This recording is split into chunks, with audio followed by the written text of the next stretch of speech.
Welcome to Sleepy Middle Ages. Tonight we step into a world before ticking clocks and digital alarms, where time was told not by numbers, but by nature, sound, and subtle signs that only the watchful could understand. You stir in a straw-filled mattress, itchy and not entirely alone. Something just skittered past your ankle, but you're too tired to care. Before your eyes even open, you hear the time. A sharp, hoarse crow cuts through the blue pre-dawn gloom. There it is again, your feathered nemesis, the village rooster, right on cue or slightly early as usual. This is your alarm clock, and unless you're nobility with a servant to wake you, that bird is the best you've got. The cock's crow isn't just a signal for you, it ripples through the village.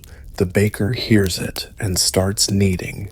The shepherd hears it and groans.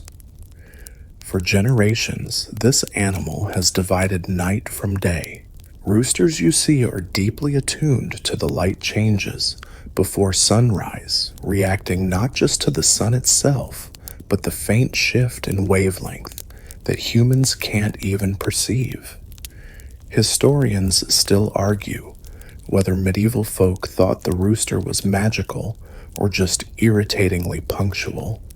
You rise slowly, joints popping. Outside, the mist clings to the earth like old wool, and smoke begins curling from a chimney or two. If the rooster crows 3 times, bad omen. Or was it good luck?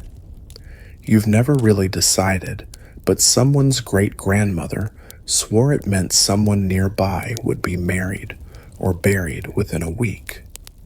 In monastic texts, the cock's crow is associated with Peter's denial of Christ, and even today priests reference it during morning mass. But for you, it's more immediate. It means your chores are already behind. You throw on a tunic that hasn't been washed since the last full moon and trudge out. The sky is a thick slate, but hints of orange threaten the east. The rooster crows again. Show off. That sound is hardwired now, as familiar as your own heartbeat. In fact, a 13th century English peasant reportedly said, "I trust the cock more than the priest for the start of day." And honestly, so do you. In winter, though, he gets a little confused. Dark till nearly morning, he crows prematurely, and you wake up angry and cold for no reason. And in midsummer, he crows at an hour when no sane human should be awake. But the cows need milking, and the fire needs stoking, so you grumble and go. Some lords used roosters for more than wake-up calls. They were pitted against each other in fights, rooster duels, if you will, and bets were placed. Imagine placing your morning routine in the hands of a tiny gladiator. One noble reportedly lost an entire orchard in a cockfight gone wrong. That's one way to ruin breakfast. You pass by the coop, eyeing the culprit. He eyes you back, chest puffed like a king. He's earned it. You'll admit begrudgingly that without him, you'd sleep through sunrise and miss the baker's still warm rye. You make a mental note, 3 crows before full light, right on track for a clear day. You've learned to count his calls not as superstition, but as structure. It's not science, not exactly, but it's better than guessing. Sometimes, though, you swear he crows at nothing. Maybe he's just bored, or lonely, or mocking your complete dependence on a bird. Still, there's a kind of peace in it. No buzzing, no blinking, no snooze button, just feather and sound, predictable in his chaos. And so the day begins, as it has for centuries, with a single voice that cuts through fog and dream alike. The rooster may get you out of bed, but it's the church bell that shapes the rhythm of your day. You hear it now, deep, sonorous, rolling across the village, like a wave through stone and mist. It clangs once, twice, a third time. You pause, counting. That's prime, you think. Or is it terce already? You're never quite sure, but the sound is your cue to get moving, because somewhere someone is watching, and you really don't want to be the reason the priest furrows his brow during morning prayers. These bells don't run themselves, of course.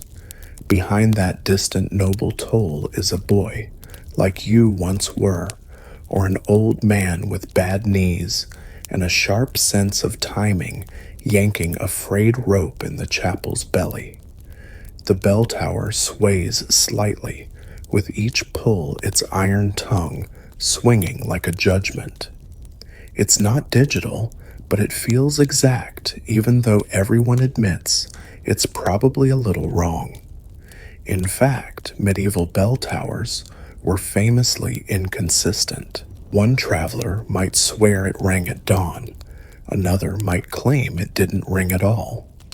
Historians still argue whether most villages used bells for standardized timekeeping or just to herd people around like noisy sheep. But for you, it's a constant companion, a friend you can't ignore, and a boss you didn't ask for. As the bell rings again, the entire village seems to inhale. A cart pauses, a chicken flutters, someone mutters a curse, grabbing their tools. Because once the bell sings, excuses fall silent. Church bells didn't just mark the hours, they marked everything. Births, deaths, marriages, market openings, feasts, fasts, fires, and even the occasional lost cow. There's a different tone for each event, quick frantic peals for fire, slow tolls for mourning, and long deliberate chimes for the more spiritual hours. In your village, the bell hangs from a wooden frame beside the modest stone church, patched so many times it's more moss than wall. Still, the bell works mostly. When the rope frays or the clapper cracks, the priest recruits half the village to fix it. That's a time signal, too. If the bell is silent for more than a day, everyone goes slightly mad. You once spent a winter without it, after a lightning strike nearly split the tower. That month is still known as the long silence. You remember it not by date, but by how everything felt slightly unmoored. You didn't know when to pray, when to rest, when to bake, or when to steal a nap in the barn without getting caught. The nobility, of course, have private bells. They ring for guests or meals, or even to summon a servant they've forgotten the name of. Some monks in wealthy abbeys kept intricate bell systems that rang at exactly calculated moments, supposedly synced to solar time. Or at least they pretended they were. One 14th century French monastery reportedly had a bell ringer who was excommunicated for letting the bell chime a whole 5 minutes early during a royal visit. That's the medieval version of sending a risky email to the king's assistant. Still, you trust the bell more than your gut. If it rings early, so be it, you'll eat early. If it forgets to ring, you might as well just sit there with your turnip and wait. Some believe bells have power beyond sound. Superstition clings to metal. It was said that a properly blessed bell could scare away storm's demons and even plague. When a storm brews, villagers sometimes urge the priest to speak the clouds down by ringing it loud enough to rattle the birds from the trees. It's not just villagers either. Sailors carried tiny replicas of church bells at sea, believing the chime would ward off bad winds. Bell metal was sacred, an alloy of bronze and mystery. As you walk through the village, you glance at the sky. No sundial needed. The bell has spoken. You adjust your stride, knowing the baker will be setting out the morning loaves, and the swineherd is halfway through, shouting at his pigs. You pass the blacksmith's shop just as he begins hammering the ring of iron, echoing after the bell's last note. A symphony of labor begins with that chime, and you are just one instrument in the medieval orchestra of daily life. You duck into the church for a moment, not out of piety, but to see the rope. It's swinging slightly still, like a ghostly pendulum. The bell above you looms in silence now, but its echo hums in your bones. Outside, life moves in rhythm, shaped by sound waves that stretch over fields and forests. You don't need a wristwatch. You have the world's oldest PA system suspended in timber and faith.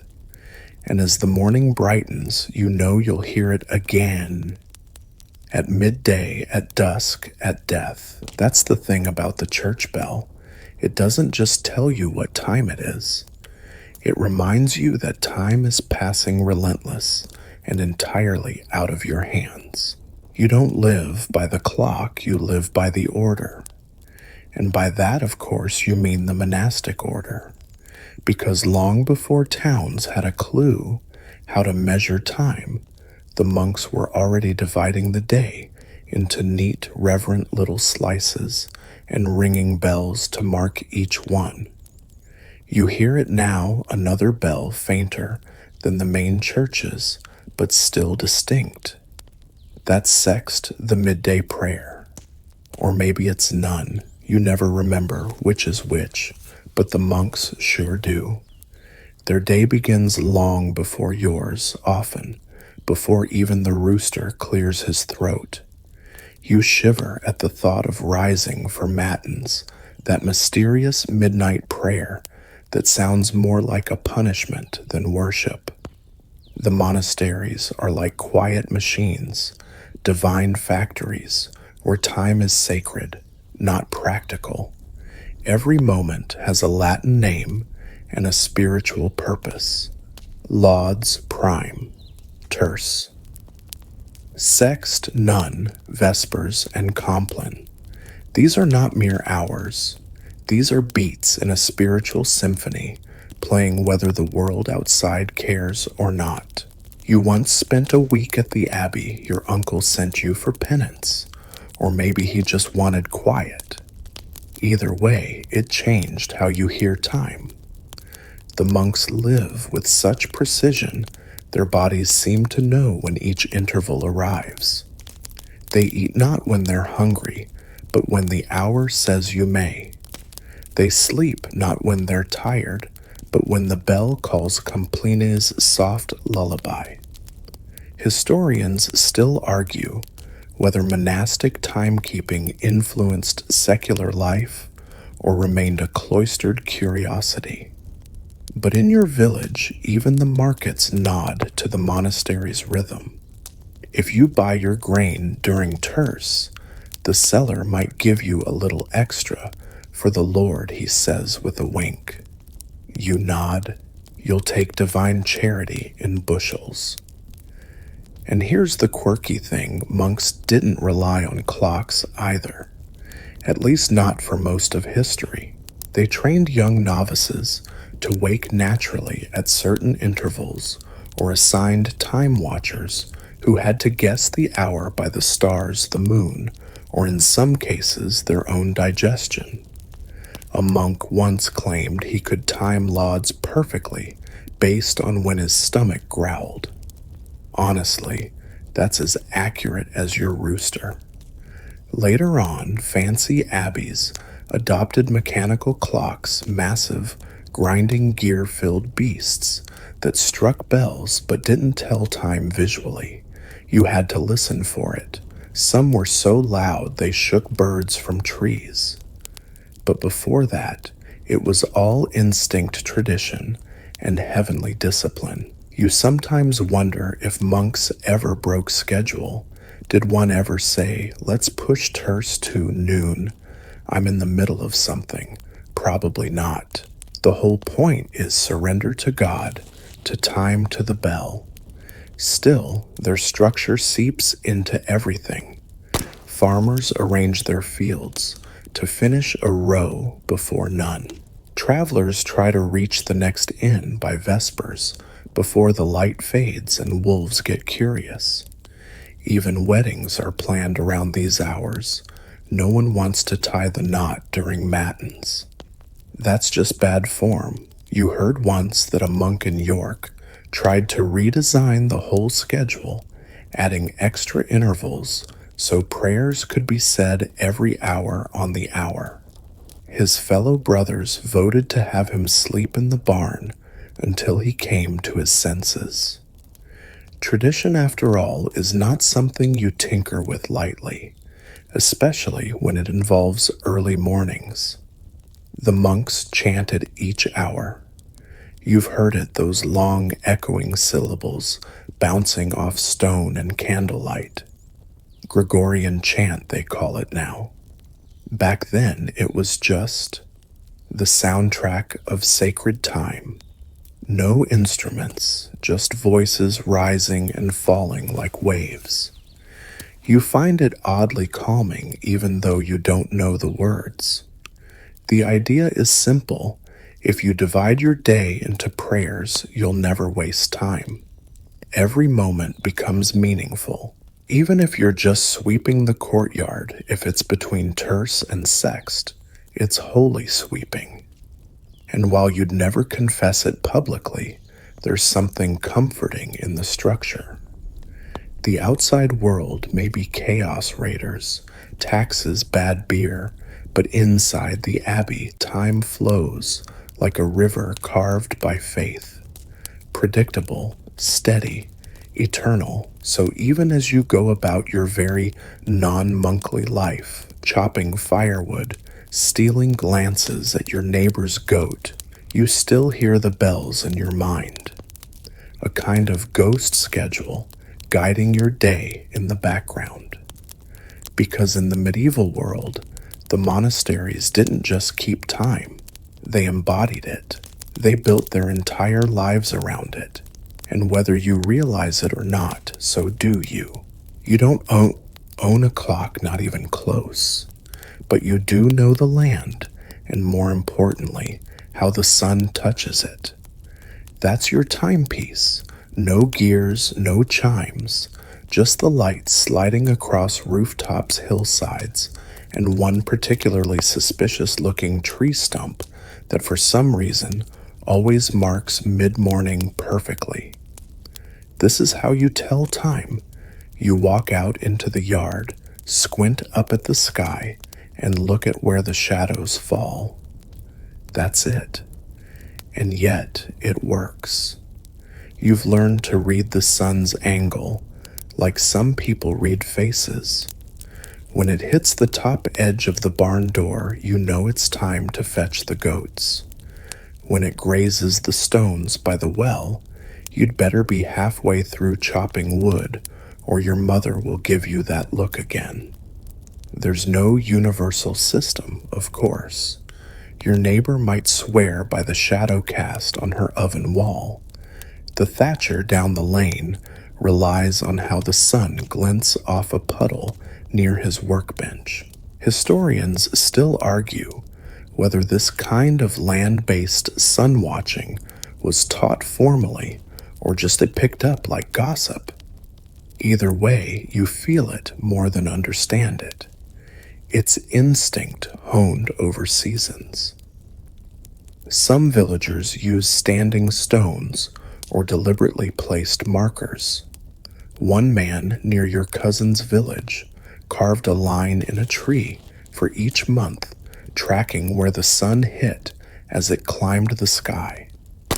By summer, the shadow touched his pig pen. In winter, it barely cleared his boots. You visited him once. He gave you a turnip and a very confusing explanation, but you appreciated the passion. You've also heard of farmers using the sun on the shoulder method. That's when you work until the sunlight hits the back of your left shoulder, and then you switch tasks. Practical, perhaps. Fashionable, definitely not, but surprisingly accurate for plowing. Of course, this system has its flaws. Cloudy days, for example, are a disaster. You find yourself stung in the lane, hands on hips, trying to feel where the sun would be if it weren't being so shy. That's when you ask the miller, who has a weird knack for knowing the time, even in fog. You suspect magic, or maybe just arthritis. Some people, particularly elders, use sun chasing inside their own homes. You've seen a grandmother shuffle her chair along the kitchen floor, always seeking that beam of light. When it hits the cupboard, she says, "That's soup time." And sure enough, the moment the golden strip lands on the wood, she's already stirring the pot. You remember once seeing a cat do the same thing, napping in a stripe of light that shifted slowly across the floor. You could almost hear it sigh as the warmth slid away, taking the comfort of the hour with it. In some larger towns, people got fancy and used gnomons, basically upright sticks poked into the ground to track time more accurately. You even saw one carved with little marks for the canonical hours, like an outdoor sundial made by someone with too much patience. But in your village, the sun is less about numbers and more about flow. You live by rhythms, not precision. Morning isn't 600 a.m. It's when the dew starts to fade. Afternoon is when the crows stop shouting. Evening is when the last bit of bread goes dry. That's how you measure your day. Still, there's a kind of elegance in it. You're not ruled by ticking. You're ruled by beams and shadows and the slow, sweeping gesture of the earth under heaven. It makes you feel grounded even when the work is endless. You once visited a manor house where someone had installed an actual sundial, a stone disc with the hour marks and a little metal pointer. Fancy, sure, but the Lord still had to ask his servant if it was time for dinner. That's the funny thing. The more precise the clock, the more people seem to need help reading it. You, on the other hand, just look at the ridge behind your house. When the sun slips behind it, the air cools slightly. The chickens settle, and you know it's nearly time to head inside. And you do. Not because a bell told you, not because a clock ticked, but because the shadow just reached the place it always does, and that's enough. You're sitting on a warm rock in the village square. The rock, actually. Flat, wide, and sun-smoothed from 1,000 backsides, this ancient stone is the town's unofficial sundial. Not because anyone carved numbers into it or declared it sacred, though a few kids once claimed it was haunted, but because someone long ago stuck a wooden peg in the middle, and folks noticed the shadow pointed differently at different times of day. Right now, the stick's shadow is short and fat, pointing almost straight north. That means one thing: it's noon. You squint up at the sky, and it confirms what your stomach already knows: sun's high, bread's near, and somebody's probably burned the stew. This homemade sundial doesn't tick or chime. It doesn't care about accuracy either. It's more of a vibe, really. A communal guess, a gentle nudge. But you trust it more than any noble's fancy brass contraption. The sun doesn't lie after all. Clouds, sure. Roosters, absolutely. But the sun, honest and punctual, like a good mule. Across the square, the baker sticks his head out of his window, wiping sweat from his brow with floury hands. Half past belly, he jokes. Everyone laughs, not because it's funny, but because it's true. It's not just you using shadows to tell the hour. Farmers have stones in their fields, aligned, so that when a shadow hits a specific rut or tree root, they know it's time to switch tasks. The monastery a mile away has a more refined system, a brass gnomon embedded in a carved stone slab. It casts razor-sharp shadows when the sun's right, which is rare. Still, it impresses visitors, mostly because it looks official, like a relic from Roman times, which ironically it might be. Historians still argue whether medieval sundials were original inventions or just awkward remixes of ancient tech dug up by accident. Back in your square, the sun shadow stick has gotten bent a little. Last week, someone's goat chewed on it. Now it points slightly wrong, so everyone mentally adjusts. That's part of the charm.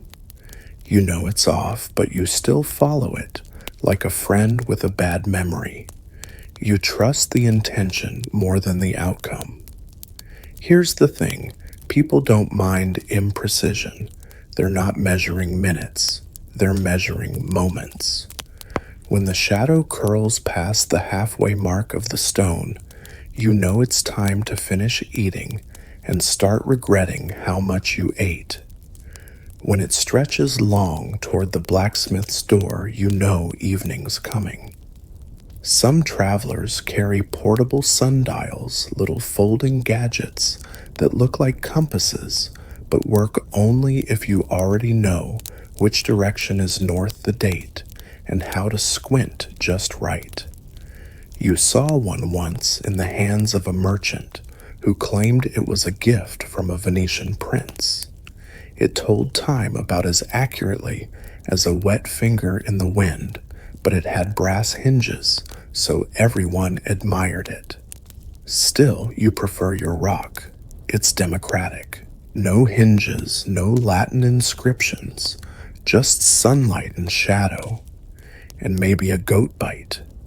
On cloudless days, the shadow is sharp, almost like someone painted it on the ground. You like to trace its edge with your toe, watching it creep almost imperceptibly across the stone. It makes you feel oddly like you're watching time itself drift by. Slow, relentless, soothing. Kids sometimes play games with the shadow, trying to leap over it as it moves. One girl swears she can freeze it by shouting a prayer just right. It doesn't work, of course, but everyone plays along. That's the thing about time here. It's both sacred and silly, taken seriously, and not at all at once. Once an old woman sat on the rock through an entire afternoon watching the shadow stretch from one end to the other. She claimed she could feel her bones matching its pace. That's how you grow old gracefully, she said. Let the shadow teach you.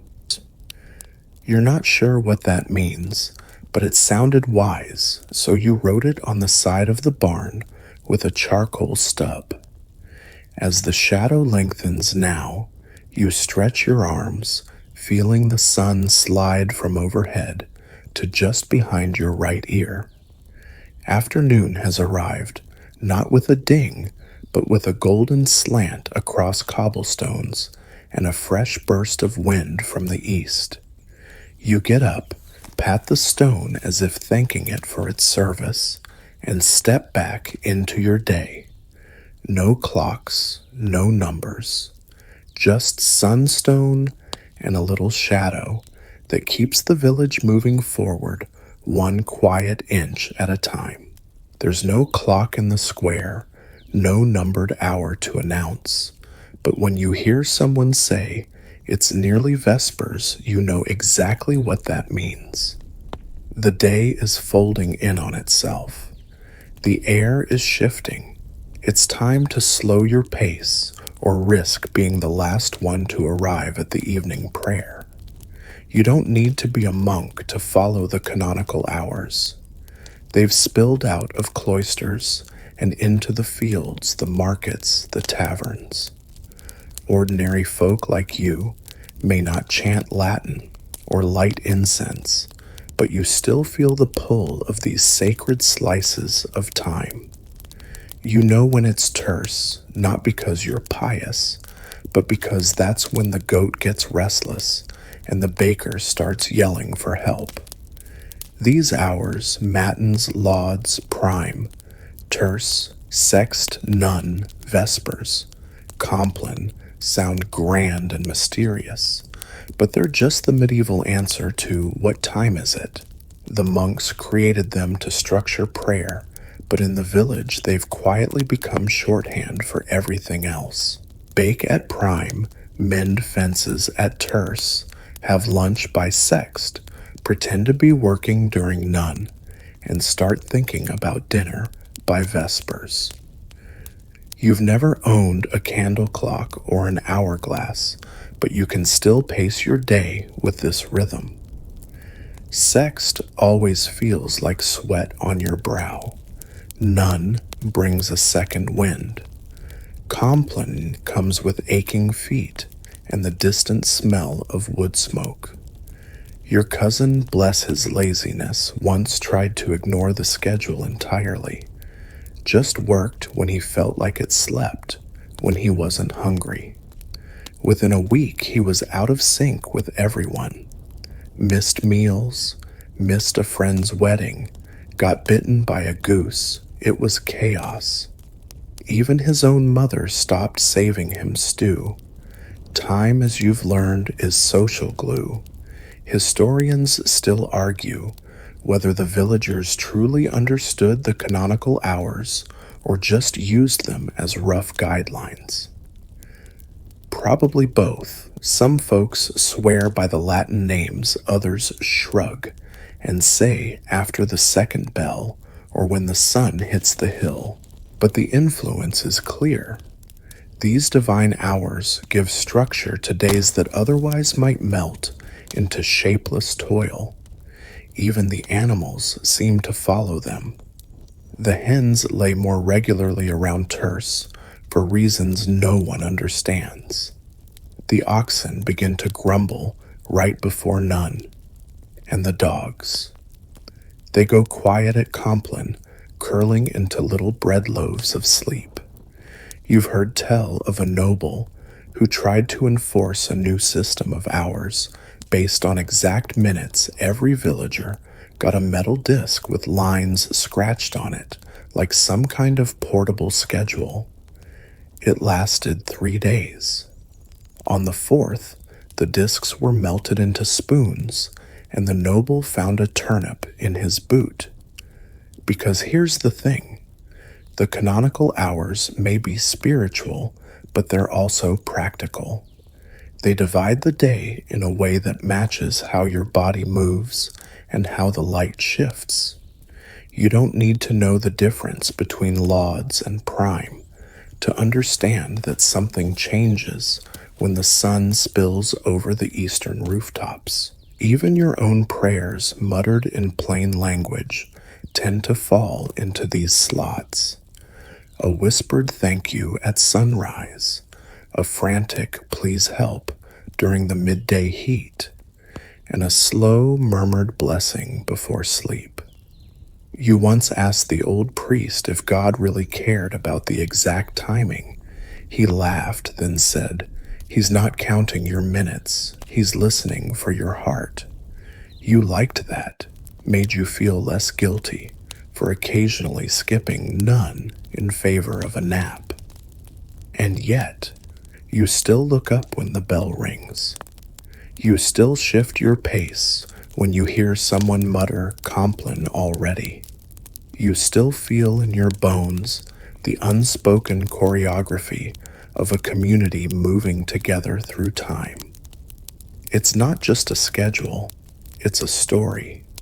One you live inside, one that unfolds quietly without ticking hands or glowing screens. A sacred rhythm passed from lips to ears to aching backs. So when someone asks, "What time is it?" you don't reach for your wrist.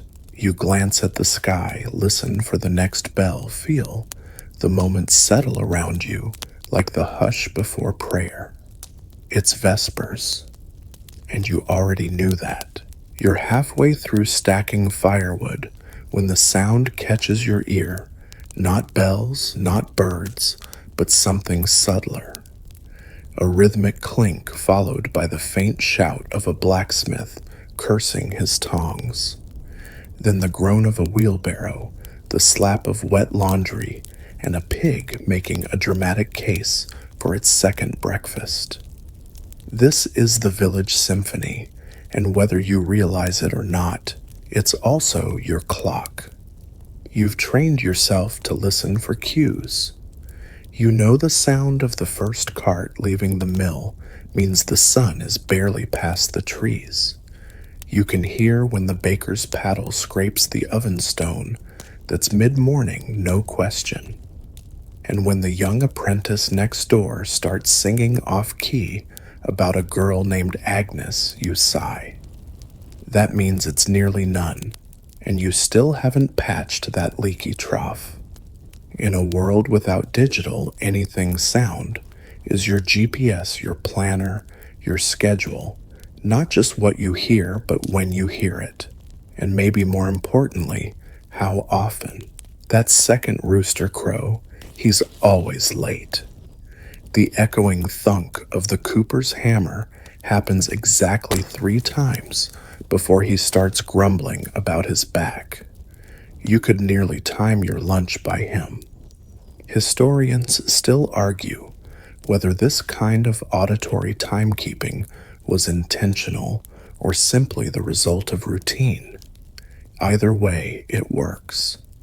You live in a world where the sounds of life are so repetitive, so dependable, they become landmarks in the hours of your day. Take the cows. Their low, steady moaning just after sunrise tells you it's time to loosen the rope on the pasture gate. Later in the day, when you hear them not moaning, that's your cue to check the water trough before they riot. Even smells are part of this system. You once claimed jokingly you could tell the time by the scent of the fishmonger's cart arriving from the river. But then you realized you kind of can. That briny, muddy whiff only shows up when the sun is directly overhead. Either that or he's late and the fish are angry. In the absence of mechanical timekeeping, your ears become tools. You learn to distinguish between the first clang of the smithy and the last echo of it at dusk. You know how many steps it takes the priest to cross the chapel? His sandals shuffle differently at Vespers than they do at Lauds. And when the dogs begin barking in chorus, someone's late from the fields. There's a pattern to the day, like an invisible score everyone follows. Even the gossip follows a rhythm. You've noticed that juicy rumors always peak mid-morning when chores start to drag and people find each other at the well by accident. You once heard a rumor followed by 2 giggles, followed by a splash, and instantly thought, must be nearly terse. Even the silences say something. When the square falls quiet in the afternoon, When no carts creak and even the chickens seem muted, that's the lull. The moment before things stir again. You find those silences oddly comforting, like the world itself has taken a breath. You remember once walking through a fog so thick you couldn't see the chapel spire. No sun, no shadows, no rooster, but you still made it to the mill on time. Why? Because you heard the cloth merchant cough twice before shouting at his apprentice. That's how you knew it was nearly prime. There's a quirk in the village, too. Someone always whistles the same tune at the same time. No one knows who it is. Some say it's the priest's brother. Others say it's a ghost who used to be late for everything and now overcorrects. Either way, when you hear those 5 notes, you check the sky and think, yup. Midday. A few clever folks even assign tasks by sound. One farmer once told you he counts how many frogs croak before deciding if he has time to fix a fence. Another swears the ravens on the chapel roof change their caw pitch after none. You're skeptical, but also weirdly impressed, and the children owe their little timekeepers in their own right. The shrill laughter of hide and seek means it's late afternoon. The crying tantrum at the bakehouse door signals dinner is being served or denied. You've never needed a clock. You just needed to listen. Because in the medieval world, time isn't told, it's felt. In the beat of hooves on wet earth, in the scraping of a chair across stone, in the rhythmic creak of a rope on a well pulley echoing through the courtyard like a lullaby for the sun.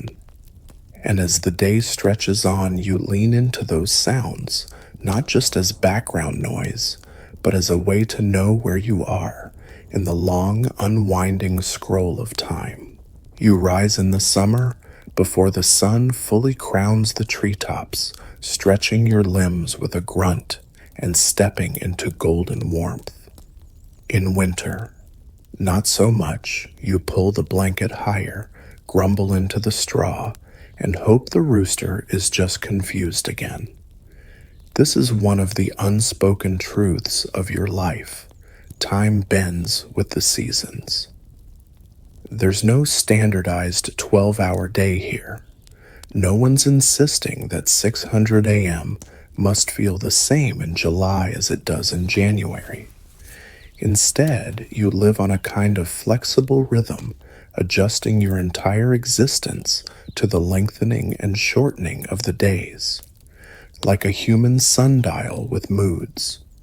In summer, the day feels endless. Light pours into every corner, stretching your chores across a dozen different smells and temperatures. You begin work early, well before the full sun, sometimes even by starlight, if the hay needs cutting before the heat sets in. You break for a quick bite as the sun climbs high, then return to labor until dusk refuses to fall. You know it's evening, not because someone tells you, but because the cows stop mooing and your back suddenly declares enough. Come winter, everything changes. The rooster crows when it's still dark. The sun rises late and sulks its way across the horizon like it's doing you a favor. The day is brief, pinched, grumpy. You spend more time huddled indoors than outdoors, and timekeeping becomes fuzzier. You wake when the hearth dies down. You eat when the stew smells ready. You sleep when the candle gets too low to be worth replacing. Historians still argue whether medieval people had any formal sense of shorter hours in winter, or if they simply lived through it like a long yawn. There's evidence monks adjusted their canonical hours slightly depending on the season, stretching some intervals, shortening others.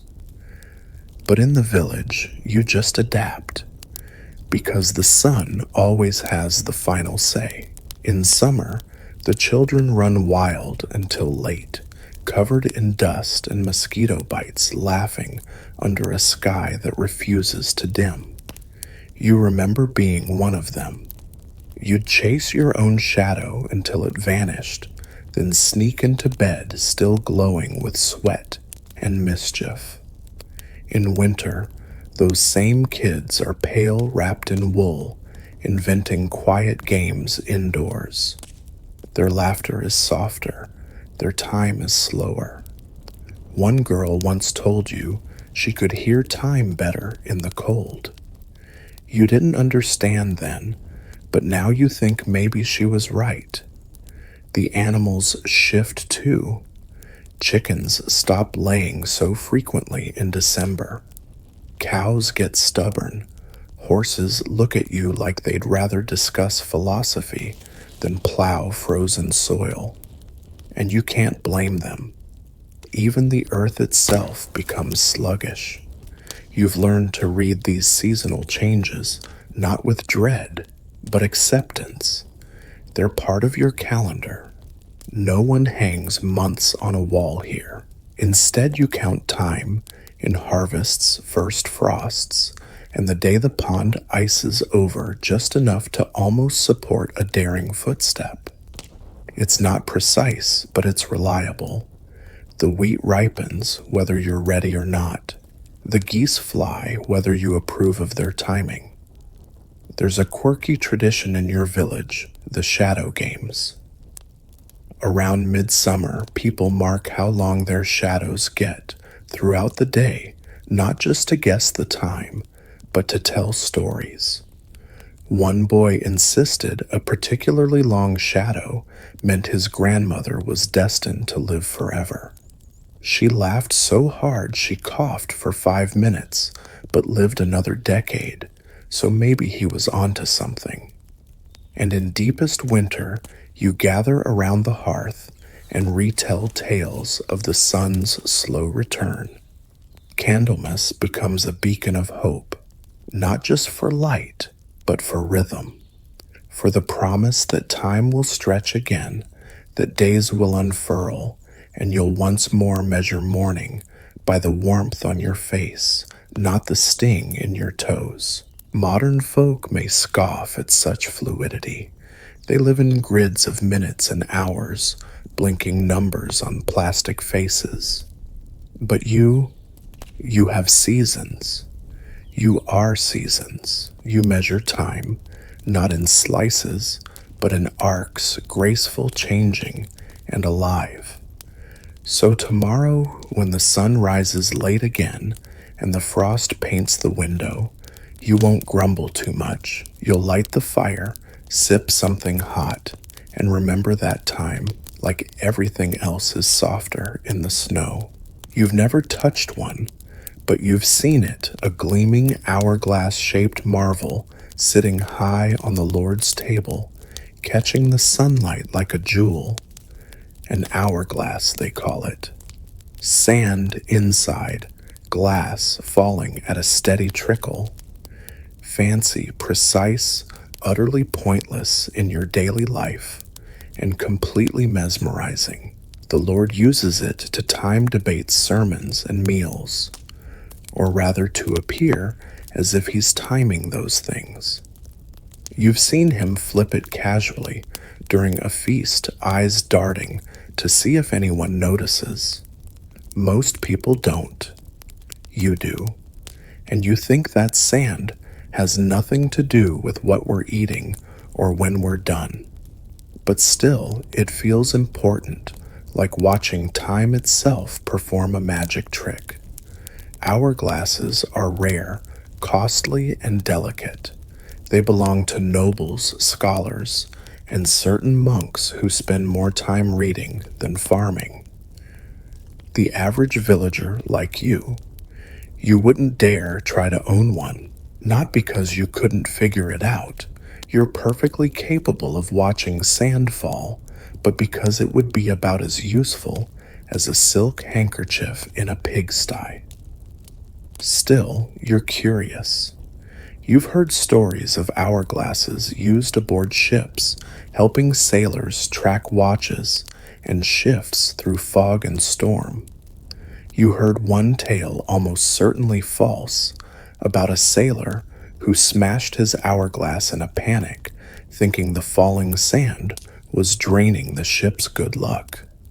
They say the captain made him wear the broken frame as a necklace for a week.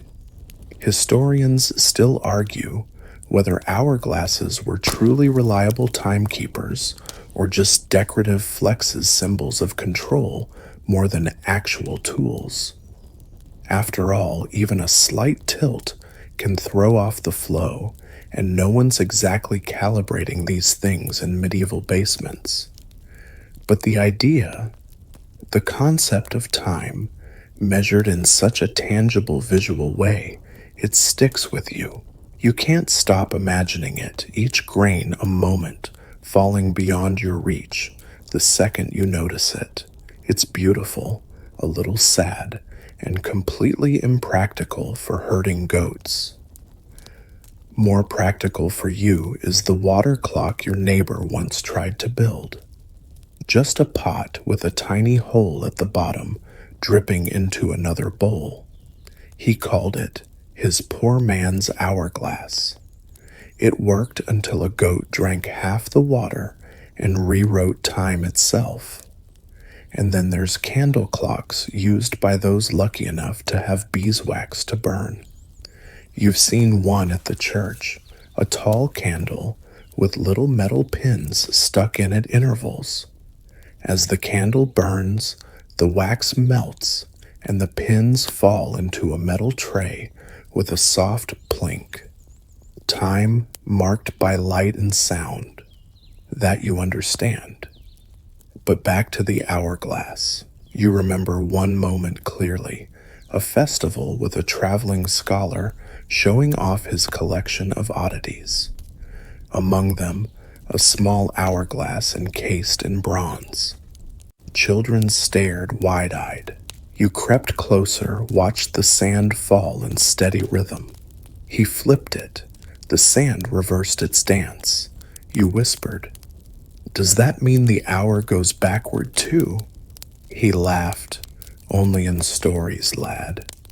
That night you dreamed of sand running upward, lifting time with it, pulling the day back to sunrise so you could live it all again. When you woke, it was still dark. The rooster hadn't crowed yet. For a moment you thought maybe it had worked.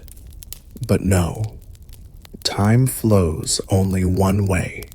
Sand falls, bread cools, milk spoils. Even the finest hourglass can't pause what it measures. So while you may not own such a marvel, you carry the idea of it. You bake until the dough stops sticking, not until the sand runs out. You rest until the sun shifts across your bedpost, not until the last grain drops. Still, you'd love to hold one, just once. Feel the weight. Watch the first grain begin its descent. It wouldn't change your chores or save your aching feet, but it might make you think just for a moment that you've caught time in your hand. And that's almost worth missing Vespers for. Tonight you're on watch, not the kind with swords and ramparts, just the sleepy sort where you sit near the barn, listen for foxes, and make sure the fire doesn't wander off into the hay. It's dark, the stars are out, and your only companion is a stubby beeswax candle slowly melting beside you. But this candle isn't just for light, it's for time. You've marked it like others before you. Small notches scraped into the wax with a dull blade, roughly spaced, roughly guessed. Each notch should burn through in about the time it takes to say a dozen Hail Marys, or maybe to regret signing up for night watch in the first place. This is your version of a clock, and frankly, it's better than nothing. Candle clocks are a strange sort of medieval invention. Quirky, practical, fragile. Historians still debate who first decided to weaponize a candle. For scheduling, some say monks, others point to Islamic scholars who used intricate wax columns marked by colored threads. But in your world, it's much simpler. Wax, flame, time melting away like butter on a warm plate. The idea is genius, really. Fire moves steadily, sort of, assuming no drafts. And your candle is not being particularly cooperative tonight. It flickers violently as a breeze snakes through the barn wall, skipping past one of your notches entirely. You frown. Did that mean you lost 15 minutes or gained them?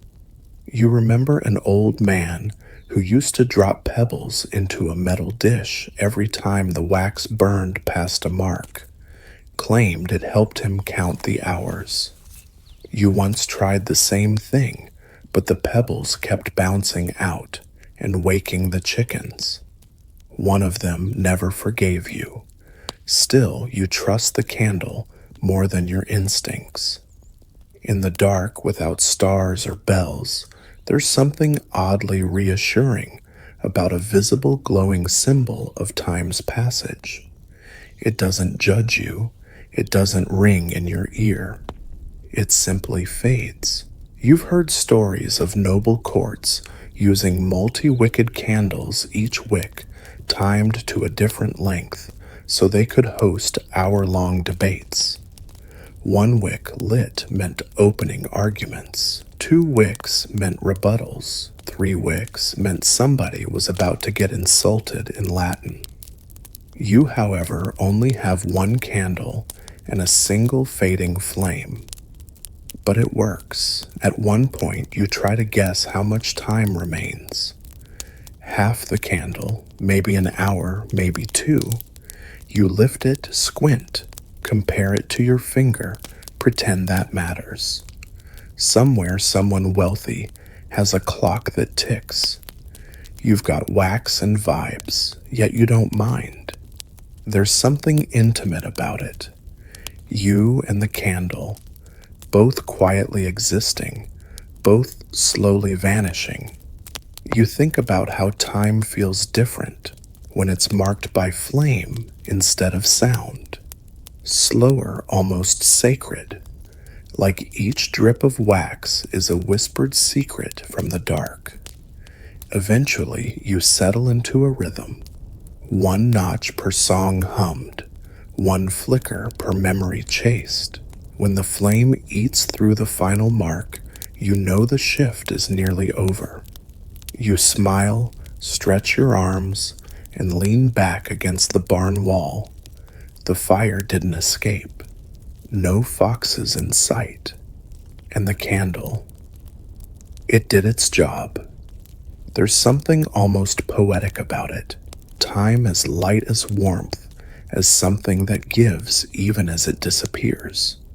You're not tracking minutes so much as moments. A few villages over, someone probably uses an actual oil lamp with floating cork markers. Fancier, more reliable, and less likely to ruin your table. But you prefer wax. The smell, the flicker, the quiet drip. You pocket the stub still warm. Tomorrow it'll be melted into the next candle and the next. Time continuing not in numbers, but in drips and burns and memory. And as you rise to head back inside, you think not for the first time that maybe all clocks should smell faintly of honey. You're humming under your breath absently, turning the grindstone when a child skips past you, chanting a rhyme at full volume. Red in the morning, the shepherd takes warning. Red at night, the pigs sleep tight. You chuckle. It's wrong, of course. Everyone knows it's sailor's delight, not pigs, but around here there's no ocean, and pigs are far more relevant. These rhymes aren't just nonsense. They're your weather app, your timekeeper, your planner. And for a world without printed calendars or ticking clocks, they're surprisingly effective. You've grown up surrounded by these little sing-song guides. They tell you when to sow, when to reap, when to carry a cloak, and yes, when to start your day. Take the sunrise. You step outside, eyes half open, and check the sky. A red hue in the east means, what again, rain later or wind? The rhyme whispers the answer before you fully remember it. That's the magic the rhyme remembers for you. Folk timekeeping is layered with sayings like these. You've heard dozens, some logical, some baffling, some clearly invented by someone with a flair for drama. There's one that goes, when the dew is dry at dawn, no rain before night's gone. Another insists, if crows fly low, time moves slow. That one's nonsense, probably, but you still find yourself watching the crows just in case. Historians still argue whether these rhymes were rooted in genuine observation or simply repeated enough to feel true. Many began as agricultural advice. Farming required keen timing after all, and slowly morphed into mnemonic poetry. But over time, they became more than just practical.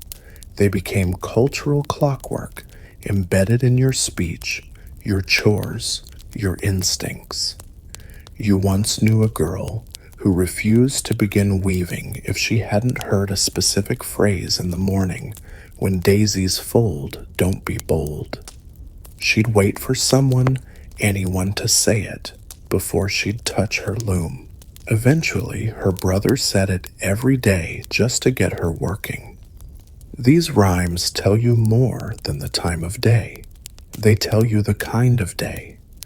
A line about frogs croaking early might mean storms. A verse about the smell of bread floating uphill could mean an afternoon breeze. Is it accurate? Sometimes, but more importantly, it gives you a framework, a shared language.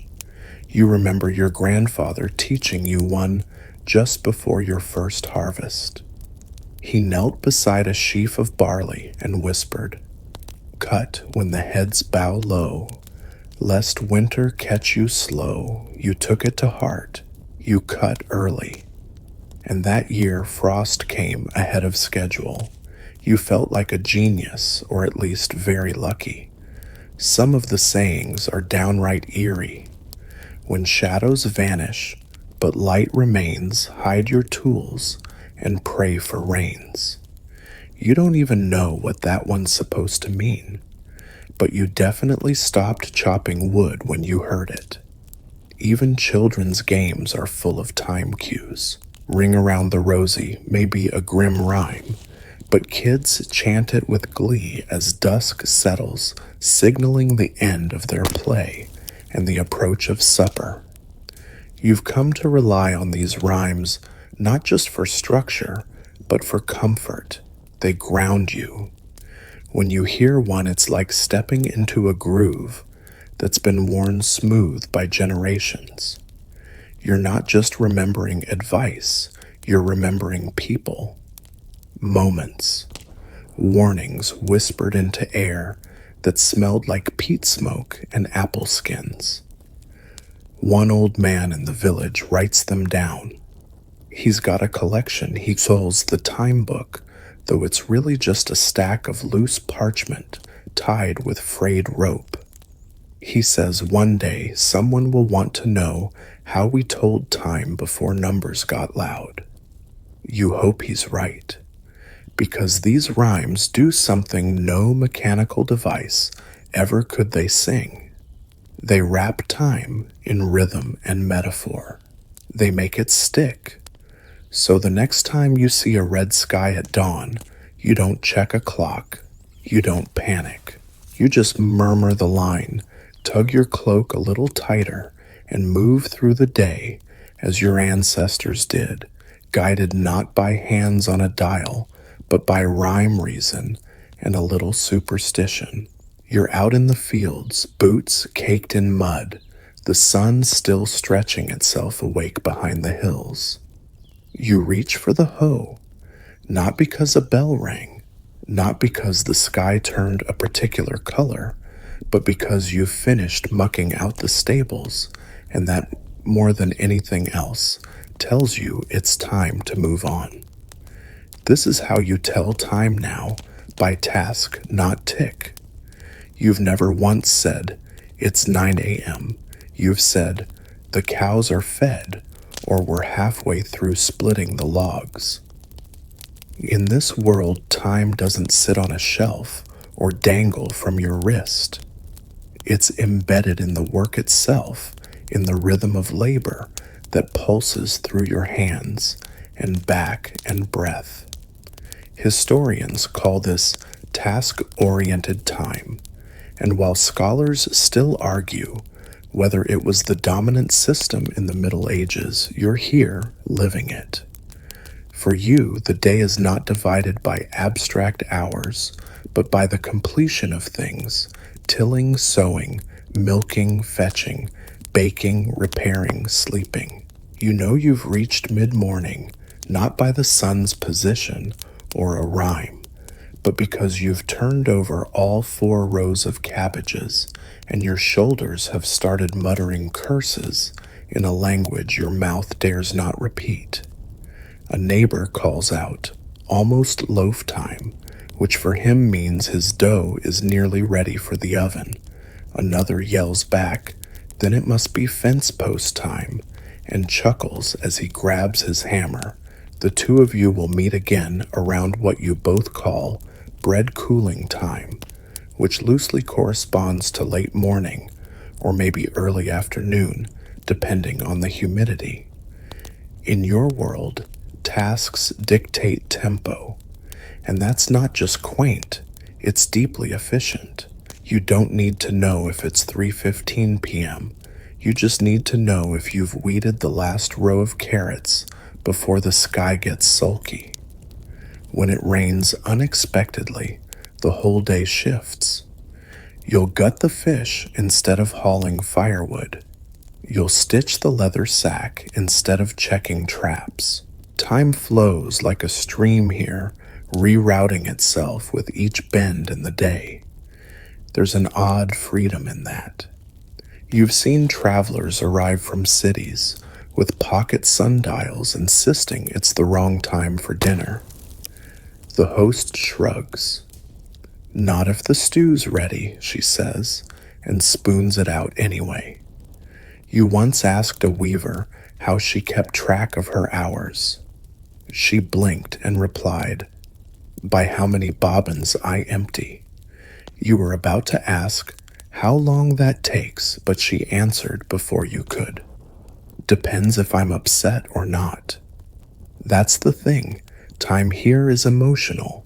You measure it not just by the job done, but by how it felt.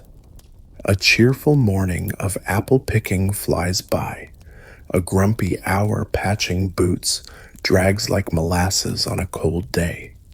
Even sleep follows the task clock. You don't lie down because it's bedtime. You lie down because the grain sacks are full, the fire's banked, and your knees have filed a formal complaint. This doesn't mean you're without structure. Far from it.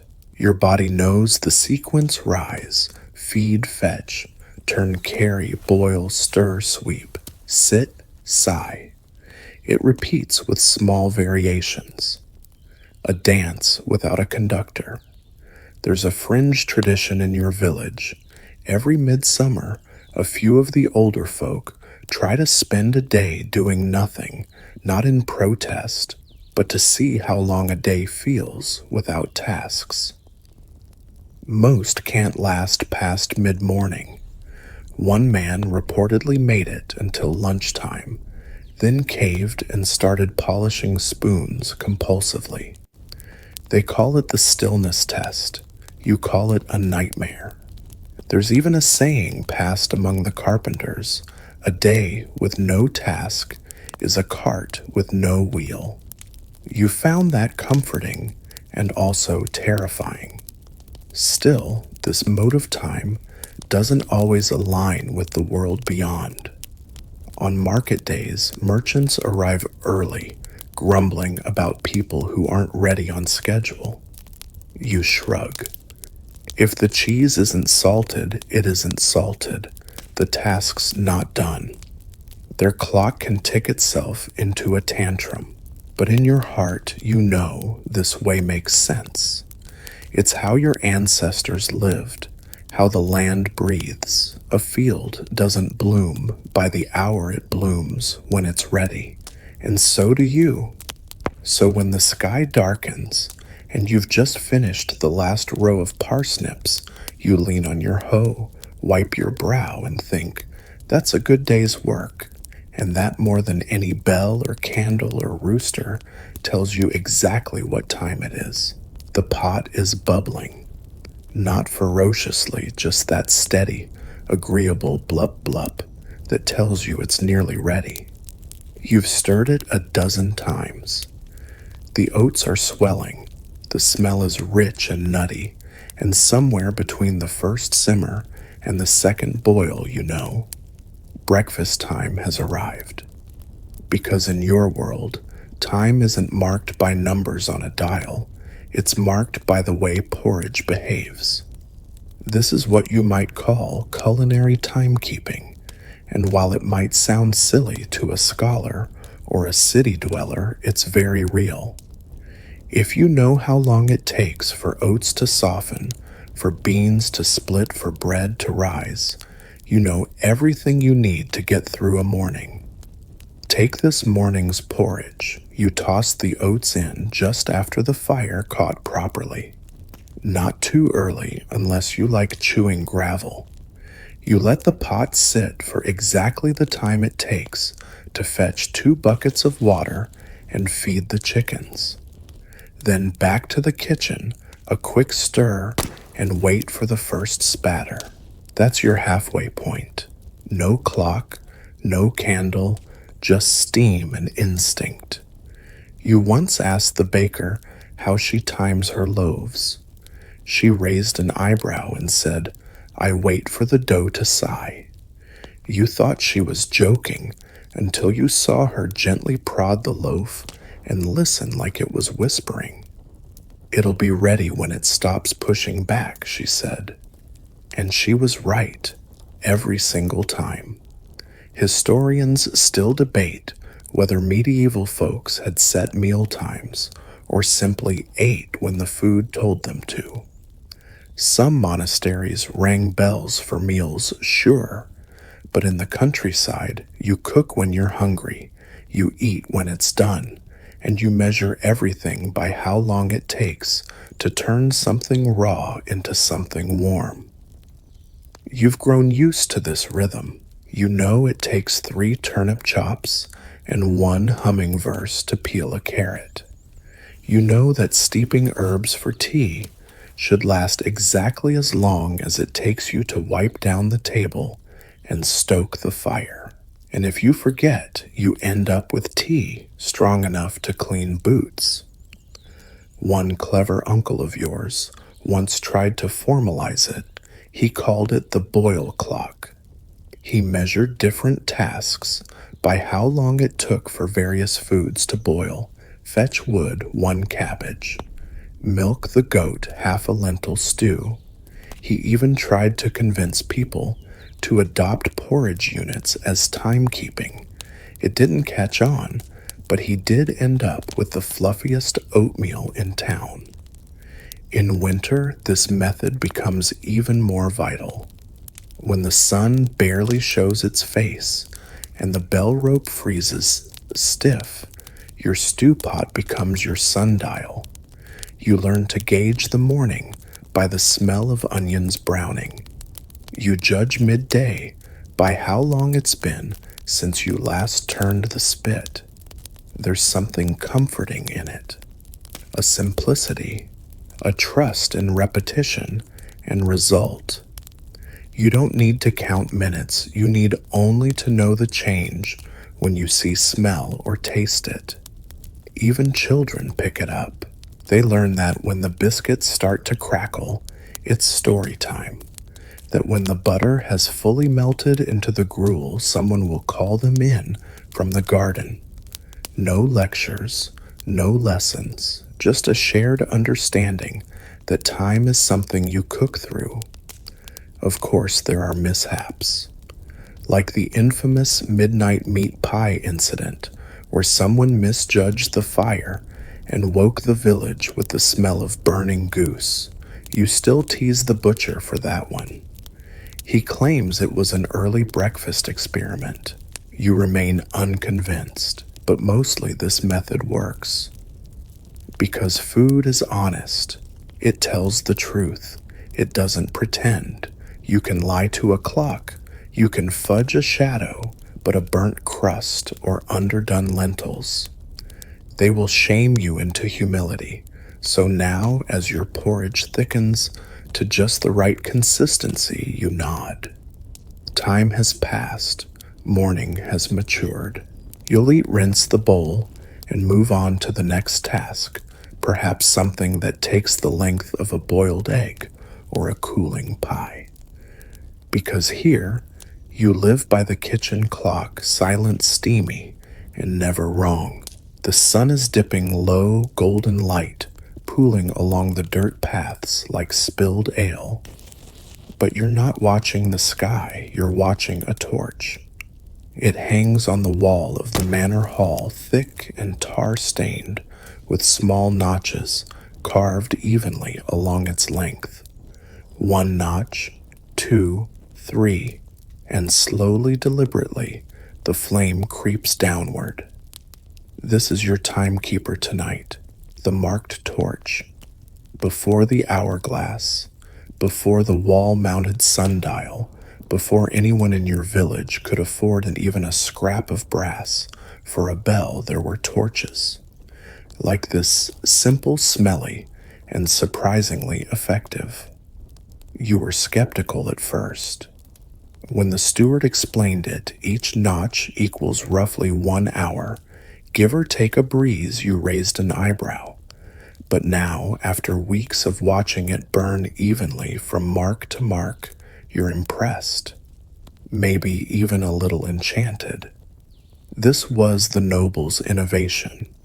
He'd once traveled to Normandy and came back obsessed with order. We'll measure the evening, he declared, like scholars. Everyone groaned, especially the cook, who now has to serve dishes at precisely the third mark. You're just here to light the torch and keep it from tipping over.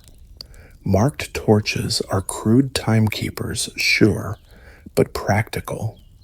Unlike water clocks, which freeze, or candle clocks, which sputter at the slightest breeze, torches are sturdy, and they're visible from across the room, casting dancing shadows that practically announce the passage of time.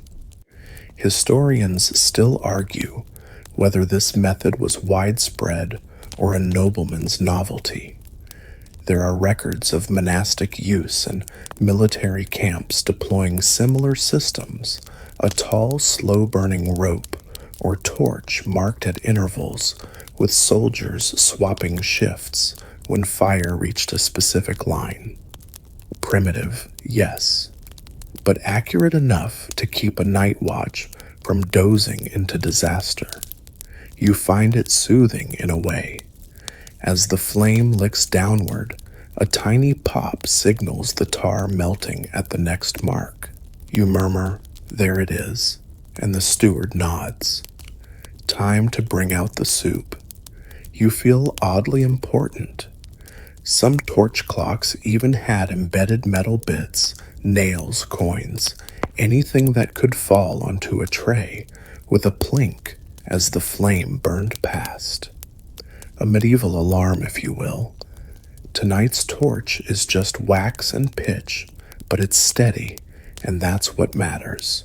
There's an art to making them. You watched the chandler once he carved the grooves evenly with a hot iron and explained the secret was consistency in density. You nodded like you understood. You didn't. But the man seemed proud, so you let him keep his mystery. Back at your own cottage, you don't use marked torches. Wax is expensive, and soot ruins your ceiling beams. But when you're helping the manor or staying late at the church, you always find yourself drawn to the flame. It's like a slow conversation when you don't speak, just listen to. You once timed an entire conversation by torch mark. A visiting friar asked for directions and then inexplicably began telling you the story of St. Guthlac's ghost battle. You nodded politely for 2 full marks, then interrupted to point him toward the crossroads. You still wonder if he made it. This method isn't perfect.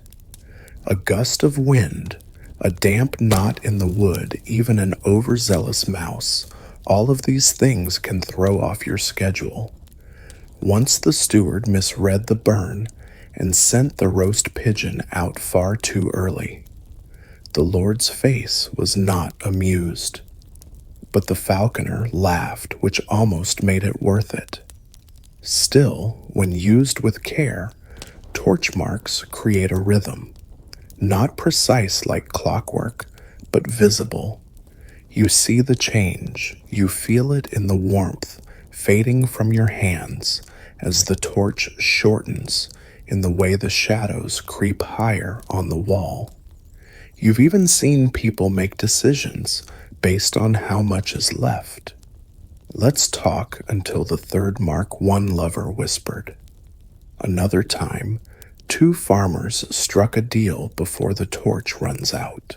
Time made visible, time made dramatic. As the final notch begins to curl into flame, you sigh. The evening is nearly done. Soon the hall will empty, the scraps cleared, and the torch replaced for another night. You'll stomp out the embers, yawn, and step into the cool dark. And though you won't carry a torch home, you'll still feel it, the slow, measured burn of a day well marked, a story well lit. The bell is quiet now. The sun has dipped behind the chapel roof, and yet you feel it in your hands, the itch in the rope, the slight pull that lingers in your palms even when you're no longer tugging, because today you were the bell ringer, not by choice, mind you. The usual boy twisted his ankle, chasing a goose, and lost disgracefully, so the priest pointed at you. You're tall and mostly awake. Up the tower you go. Now, as twilight softens the air, you're still buzzing from the clang that echoed down the village green. You never appreciated how physical it is, ringing the hour into existence. The rope is thicker than you thought, worn smooth where 100 hands have pulled before. You have to grip just right, not too tight, not too slack, and find the rhythm. It's not just yanking, it's a dance, a summoning. Each pull lifts the bell's massive body just enough for the clapper to swing, boom, and you feel it deep in your ribs. People think the bell just rings. It doesn't. It labors. It lifts. And so do you. There's something almost ancient about it, as if time doesn't begin until you command it to. When you release that first toll, the village listens. Dogs tilt their heads. A baby stops crying or starts again. Someone in the bakery says, "There it is." Historians still argue about the bell's role in secular life. Was it mainly for prayer, or did it truly become a communal timekeeper? You know the answer, because when you forgot to ring at prime this morning, well, let's just say 3 people missed breakfast, and 1 woman blamed you for her sourdough collapsing. Time in this village is the bell. There are rules, too. Certain rings for certain events. 1 long peal for mass. 3 short tolls for a town meeting. A slow, heavy rhythm for death. You learned that one too early. Your grandfather's passing rang into the dusk like a farewell written in sound. Then there's the bell itself, cast in bronze, weathered by rain and pigeons. It bears an inscription in Latin that no one's quite sure about. The priest says it translates to, I mark the hours, I call the faithful, I warn the living. You think it might say, don't drop me, but you don't argue. At some point, you climbed the tower to look at it. It's massive, like a suspended planet. You reached out to touch it and felt something, a cold stillness, like the pause before a storm or before a story begins. They say bells carry voices, that when you ring one it echoes not just through space, but through time, that kings and paupers alike have heard the same tone across centuries. You like that idea. There's also a village tale that the bell can sense the ringer's mood. Ring it in anger and it sounds bitter. Ring it with joy and it sings. You tried ringing it with sarcasm once. It just sounded confused. One day a traveler passed through and asked what time it was. You pointed at the tower, whatever the bell says. He laughed, but later admitted he found it comforting. Less sterile than numbers, more human. And it is. The bell isn't perfect. You can ring it early or late, or like the time the rope snapped, not at all. That day, people milled about like chickens without a fox. One woman shouted, "Is it morning or night? Someone bring me bread either way." Eventually, they fixed the rope and order returned, but the memory lingers. Without the bell time unravels. Now you sit with your hands still sore, a slight ache in your shoulder where the rope jerked too fast.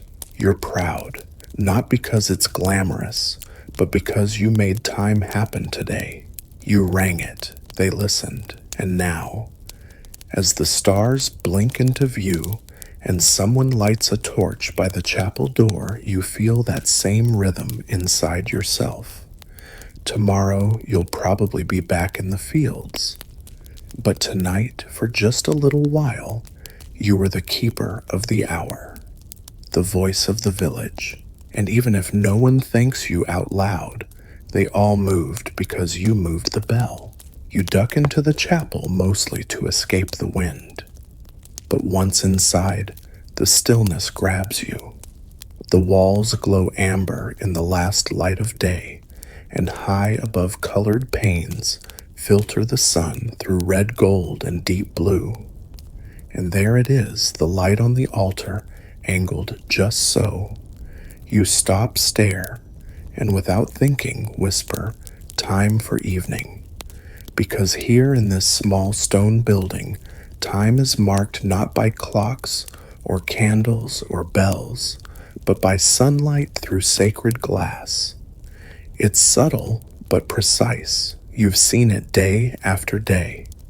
As the sun shifts westward, its rays glide across the chapel wall, land briefly on the altar's edge, then disappear behind the archway. When that golden beam hits the carved dove above the chalice, everyone knows Vesper's soon. There's no need for a sundial, no chime, just light, pure, simple, and right on time. You once asked the priest if it was designed that way. He raised an eyebrow, then said, "God's angles need no architect," but the glint in his eye told you yes. Someone long ago knew exactly what they were doing. Historians still debate whether medieval churches were purposefully oriented to catch specific light at specific hours. Some claim it was all symbolic east-facing for resurrection, west for death. Others insist certain chapels were solar calendars in stone designed so that light would touch a precise point only during a holy feast. You don't know the scholarly arguments. You just know that when the light hits the northern pillar, it's time to prepare the bread. And when it fades from the stone angel's wing, you're probably late to supper. You've come to rely on it more than you expected, not just for spiritual moments, but practical ones. The light tells you when the floors are dry after scrubbing, when the goats start settling, when the priest will begin his slow, whispery chant that ends the day. There's a kind of quiet dignity in this kind of timekeeping. No one speaks it aloud. There's no need. When the beam appears, conversations pause, heads turn. People shift slightly, as though responding to a note only they can hear. Even the dust plays its part. Caught in the shaft of sunlight, it swirls like gold thread, drifting over pews like a benediction. You remember one particular winter evening, the light didn't come. Thick clouds blocked the sun, and the chapel felt off. You lit a candle, but it wasn't the same. That glowing beam was missing, and with it the day's signal to close. Eventually, the priest rang the bell anyway. When light fails, he said we listen harder, but you still felt slightly adrift. The villagers speak of that beam like it's a person. "She's late today," someone might say. Or, "The light was strong this morning, blessings on the harvest." No one corrects them. Why would they? Around here, light has moods. You've even seen children playing in it, hopping from one illuminated tile to another like a holy game of tag. The priest pretends to scold them. Secretly, you think he likes the company. One elderly woman you know insists she can predict the weather by how sharp the light falls through the window. If it glows like gold, we've got sun tomorrow. If it's pale as milk, bring in the laundry. You wouldn't bet your harvest on her forecasts, but she's been right more often than not.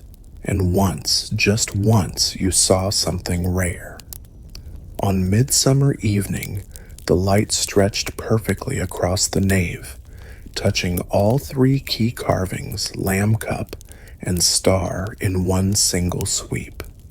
Everyone gasped. The priest said nothing, just smiled and closed his eyes as if listening to a prayer only light could say.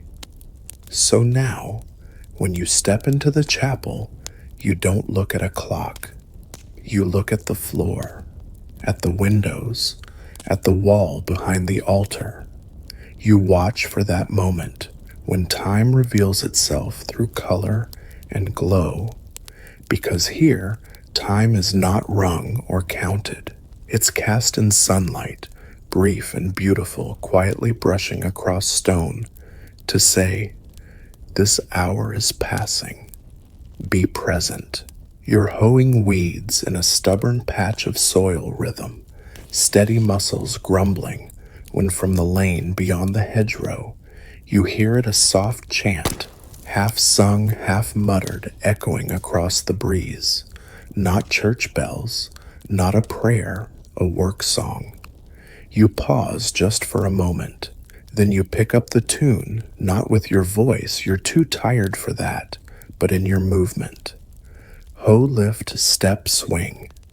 The beat of labor kept steady by a melody older than most stones in this field.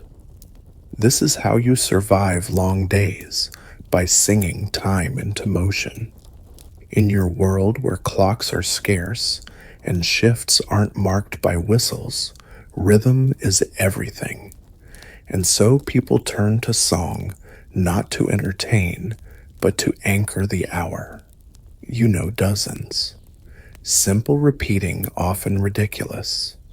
One about a lazy ox and a smarter goose. Another that rhymes bucket with plucket and somehow involves cabbage. Some are meant to tease, others encourage. A few are downright grim. One woman in your village swears she can shear a sheep in 3 rounds of the widow's lament, and she's disturbingly accurate. You've timed her not with a sundial, but with your ears. Historians still puzzle over whether these songs were structured timekeeping tools or just byproducts of culture.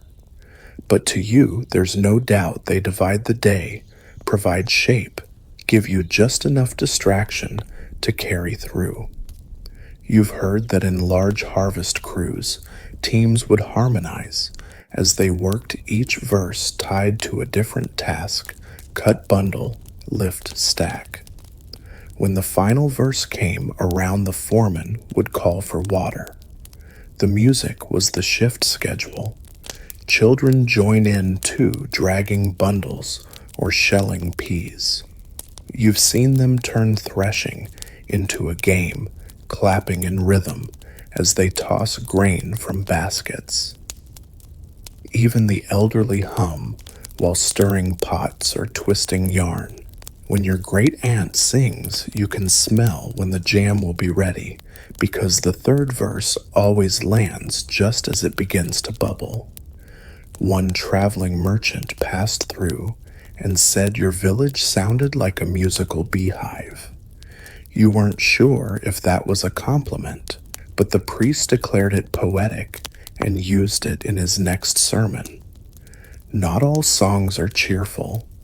There's one old melody sung at dusk, slow and mournful, usually by those tending the last chores of the day. You've caught yourself humming it when alone as the sun tips low and your hands ache.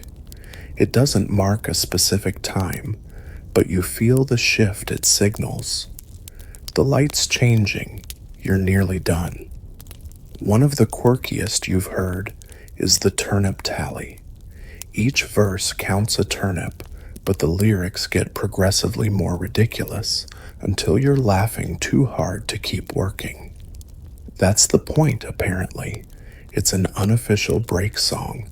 When you hear someone start it, you know it's time to stop and pretend you didn't see the priest frown from across the yard. Work songs aren't written down. They pass from throat to throat, changing slightly with each singer. A verse dropped here, a new rhyme added there. Some are local secrets. No outsider could make sense of the ballad of the missing spoon, and you're not about to explain it. The tunes also mark who you're with. Plowmen chant differently from washerwomen. Fisherfolk hum slow, dragging tunes that mimic the pull of net against water. You once tried to sing along with them and ended up offbeat, off-key, and almost in the river. Even silence has its place. When the song stops, when a crew falls quiet, it means something. Maybe someone's hurt. Maybe the work just turned serious. Maybe it's just the end of the task. You don't need a bell. The silence speaks. You've noticed how song shortens time. A 2-hour chore feels like one if the right rhythm carries you. You measure time not in minutes, but in melodies completed. 4 verses of the Fiddler's Waltz, and your pile of split logs is twice the size. One elderly man keeps a collection not on paper, but in his head. He claims to know 400 songs and can match each one to a different farm task. Want to strip flax? I've got a ballad for that. Mending nets. Here's a sea tune with a double beat. No one's sure how he remembers them all. You suspect he is a clock, just one, disguised as a weathered singer with a goat. So as you swing your hoe to the fading chant, beyond the hedge you smile. You're not counting hours. You're singing your way through them, one lyric at a time, one row at a time. And when the song fades and the air stills, you'll know it's time to change tasks, not because anyone told you, but because the music has moved on. And so must you. You're heading home, finally. The tools slung over your shoulder, the smell of earth still clinging to your clothes. The light has begun to stretch long and low, and as you walk past the well, you glance down and notice it. Your shadow. It stretches out before you, tall and thin, pointing ahead like an impatient older sibling. And in that instant, you know you're running late. Because for as long as you can remember, you've measured time by the length of your own shadow. No one taught you this. It's not written down anywhere. It's just something you pick up like splinters or gossip. A kind of intuitive sundial where your body becomes the gnomon. You've stood in the same spot day after day, watching the way your shadow behaves across seasons. When it hugs your heels early, when it crawls toward the barn wall nearly midday, when it stretches down the path like a ribbon, best to hurry. You remember your father doing the same, pausing during chores, squinting down at his boots, then muttering shadows too long. We'll miss the bread. He never said the word hour, but somehow he was always right. There's a certain elegance to it. Your shadow is with you, always silent, faithful, changing minute by minute, without needing to be wound or wrung or lit. You don't need a sundial mounted in a square. You are the sundial. Historians still argue whether villagers like you had any formal understanding of this shadow-based timekeeping, or if it was just instinctive behavior. But if you ask around, every person you know has a shadow rule or two. Your cousin swears that if his shadow reaches past his fingertips before supper, the stew will be burned. Another says that if your shadow touches the front door without bending around the steps, it's too late to bother the miller. It's not superstition. It's calibration, centuries of people watching themselves, stretched across soil and stone and saying, "This feels like afternoon." There's a game children play in the spring, catch the noon. They try to step on their shadows before they vanish beneath them. It's harder than it sounds. At true noon, your shadow is directly underfoot, a shrinking puddle barely visible. When the game ends, it's time for bread and cider. No one announces this, it just happens. You've seen monks use this method too. They'll check the chapel's north wall for the angle of their own shadows before beginning certain prayers. One priest even claimed he could guess the time to within a quarter hour by where his shadow landed along the stone tiles. You tested him once. He was off by a single bread slice. There's poetry in it too. The idea that you become the measure. Your time, quite literally, is cast by your presence in the light. But it's not just useful, it's humbling. You've had days where your shadow feels endless. When it wraps around a corner or spills across a puddle and keeps going.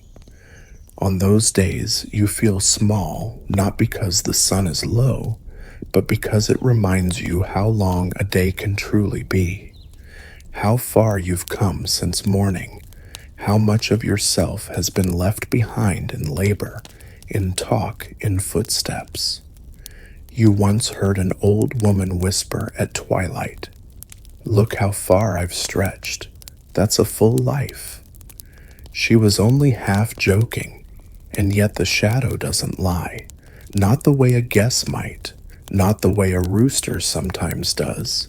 It reflects you exactly, exaggerates truth with grace. It tells you the day is long, the light is changing, and you'd better finish what you're doing before the world turns blue. There's one eerie moment you've grown to expect the first time. Each year your shadow doubles your height. It's a seasonal shift, the sun tilting just enough in the sky. That's when autumn begins in your bones. That's when you know the days are shrinking even before the leaves admit it. Now, as you reach the cottage gate, your shadow wraps itself around the fence post. You glance down, nod, and smile. Supper must be nearly ready. You don't need to check the sun. You don't need to knock on a neighbor's door. Your shadow told you everything you needed to know, and in a few months, when the ground is white with frost and the light returns only briefly, your shadow will grow so long it spills like a second self across the snow. It will still speak to you, and you'll still listen. The fire's gone out. The moon isn't up yet. The sky presses down like thick wool, and for the first time in hours, there's nothing. No bells, no birds, no rustling barley. Just you lying on your back in the loft awake, counting breaths. Because when night stretches long and silence wraps tight, there's only one way to mark time with your own body. You've done it before. Maybe it's nerves, maybe it's habit. But when you have no candle, no hourglass, no sound from the fields, you fall back on the oldest clock in the world, your breath, your pulse, your beating heart. One breath, another, you try to slow them down, match them to the rise and fall of the rafters above. It becomes a kind of chant, a rhythm, a measurement of waiting. This is not just your trick. It's been passed down, shared in whispers, over stew pots and beside embers. You remember your mother telling you, count to 100 slow breaths. If you're not asleep, it's nearly morning. You tried it once. You reached 116 and fell asleep, somewhere between dreams and counting sheep. Some call it superstition, others say it's training. But it's real, bodily timekeeping, quiet, personal, invisible to anyone else, and yet more consistent than the moon on cloudy nights. Historians still debate how often medieval folk used these internal cues, especially during sleepless hours. Written records are sparse. What monk was going to confess? He counted his own heartbeat to stay awake during lauds. But you know the truth, when there is no light and no rooster, and the air is too still for even a whisper, people turn inward. You've heard of soldiers using heartbeat pacing to mark watch shifts, 200 heartbeats, then wake the next man, one tale goes. Crude, maybe, but effective at least until adrenaline ruins the count. One young squire got so nervous during his first watch that his hour lasted 23 minutes. The night never let him forget it.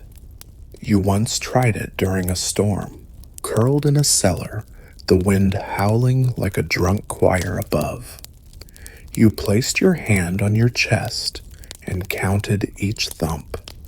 1, 2, until the lightning faded and the night softened. You didn't know how much time passed, but you knew when it was safe to rise. This kind of timekeeping is imprecise, yes, but it teaches something else, awareness of your body, your breath, the way time doesn't need tools to move forward.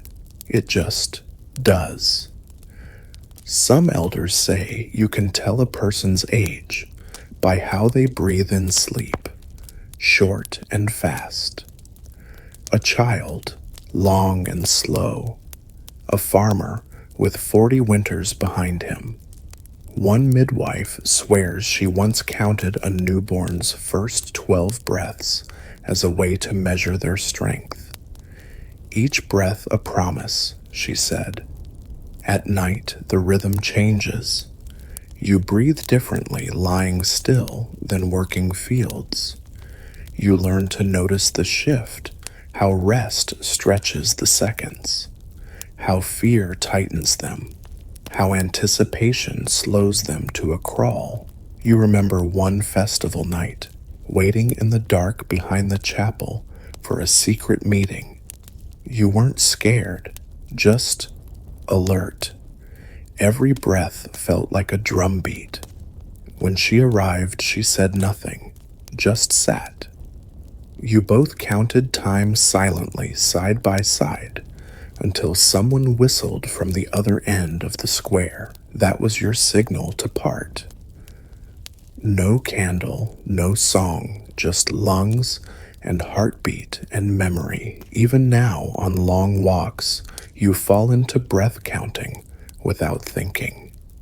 4 steps per inhale, 4 per exhale, a natural cadence that shapes the road ahead.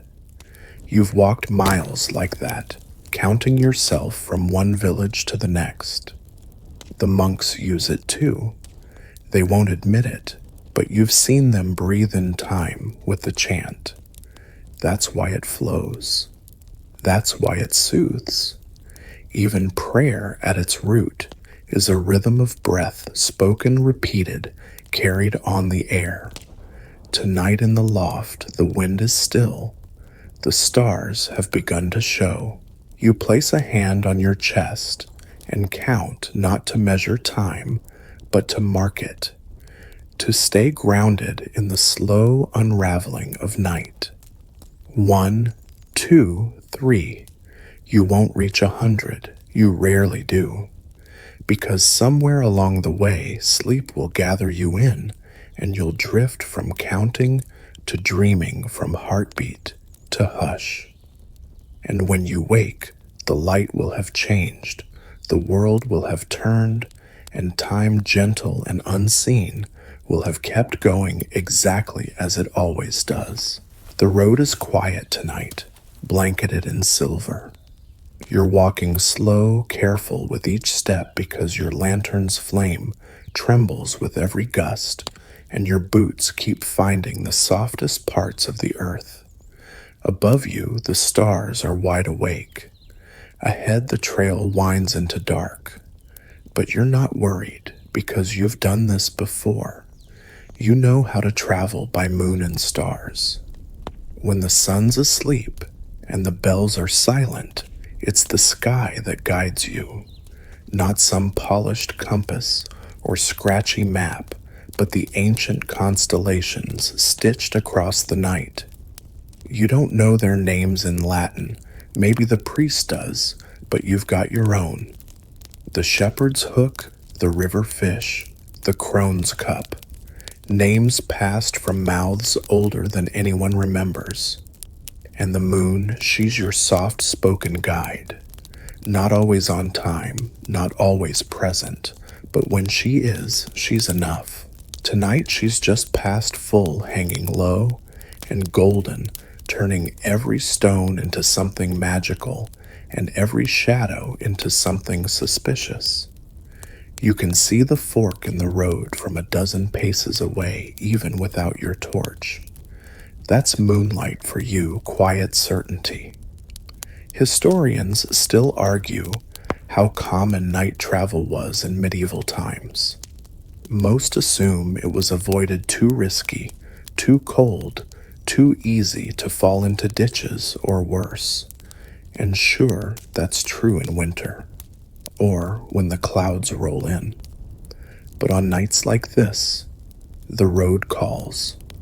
You've heard the stories, how shepherds used stars to measure how far their flock had wandered, how messengers raced by moonlight, timing their pace by the position of Venus. One tale claims a baker's apprentice once navigated back to town by watching Orion rise and keeping it over his left shoulder. He was drunk, but he made it. You're not drunk, you're just late, and the stars are your ticking hands now. You glance up, checking the twin flames, your name, for two bright stars near the eastern tree line. You've learned they appear when it's nearly midnight this time of year. That means you've got maybe an hour before the dew gets serious and your socks betray you. You don't walk fast. Speed isn't the goal. This kind of timekeeping is about pace, about rhythm. You match your stride to the pulse of the sky, to the hush of the road, to the way your breath rises in clouds. There's a saying in your village: travel by day, work like a mule. Travel by night, think like a ghost. You're not entirely sure what it means, but it sounds poetic and accurate.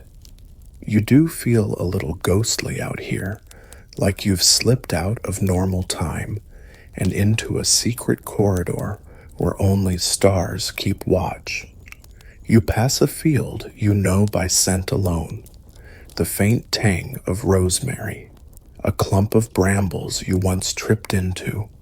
You don't need light to know you're on the right path. This road is memory, and above it, the stars are your reassurance. You've learned tricks. A bright moon means your shadow walks beside you, long and pale, stretching like an old friend who doesn't talk much. A thin crescent, you keep your torch closer. No moon at all. You stay put, or you find a donkey with better instincts than yours. Some say the stars can tell you the hour. You've tried. You've watched the wanderers nail that one star that seems to crawl just a little each night. You've marked it against the trees, the thatched roof of the mill, even your own outstretched hand. And sure enough, it moves. And with it, time marches on. You once spent an entire evening watching the moon rise behind the chapel tower. You were supposed to be sleeping, but something held you. The way it climbed, slow and deliberate, casting beams through the stained glass like whispered prayers. When it finally cleared the roof, the bell rang for matins. Right on cue. Time and moonlight. Some travelers carry compasses. You carry constellations. Not mapped in ink, but burned into your mind from years of glancing up while walking home. You've named dozens. You don't care if they're official. They work. And when you arrive at the edge of the village, where the dogs bark once and then hush, and the stones of the path begin to feel familiar underfoot, you know you've timed it well. No rooster yet, no stirrings, just the soft blue whisper of pre-dawn curling into the sky. You made it, not because you checked a clock, not because you lit every foot of the way. You made it because the stars were watching and the moon lit your path, and you remembered how to walk in the space between night and morning. Time doesn't always tick. Sometimes it glows. You're sitting on a log outside the smithy, picking straw from your boots and pretending not to eavesdrop. but it's impossible not to notice the hammer is ringing. Clang, clang, pause, clang. There it is again. You smile. You've heard this rhythm before. The blacksmith is just beginning his morning round, and that tells you more than the church bell ever could, because in this village the blacksmith's hammer is its unofficial town clock. He doesn't mean it that way, of course. He's not trying to keep time for you. He's trying to flatten iron into something useful or terrifying or both. But the rhythm of his work, the steady percussion of metal on metal, has become a language of its own. You know that when he strikes in groups of 5, with a grunt on every 10th swing, he's shaping horseshoes. When the blows come slow and separated, that's him welding blade edges. And when he's cursing between each clang, that's the plowshare repair. Again, historians still argue how much medieval villagers relied on soundscapes like these to track their days. You don't need an academic to tell you what your ears already know. We live by rhythms. The smith's hammer is our heartbeat. Some say he starts just after lauds. Others say it's not truly morning until his first thud. You've seen children running late to their lessons sprint faster the moment they hear the forge sing out. And the smith, he's not just a craftsman, he's a metronome. His workshop runs with ritual. He feeds the fire, waits, tests the metal, and then begins, always in that order, always at nearly the same time. You remember once, years ago, when he was ill, no hammer that day. The village was off. People left their homes late. The baker overproofed the bread. Someone forgot to tie up the goats. Time felt fuzzy, slippery, as if the forge had stopped burning in the sky itself. You asked the priest why that happened. He said people don't know how much they lean on noise until it goes quiet. The smith's work changes with the seasons. In summer, he starts earlier, beat the heat, beat the rush.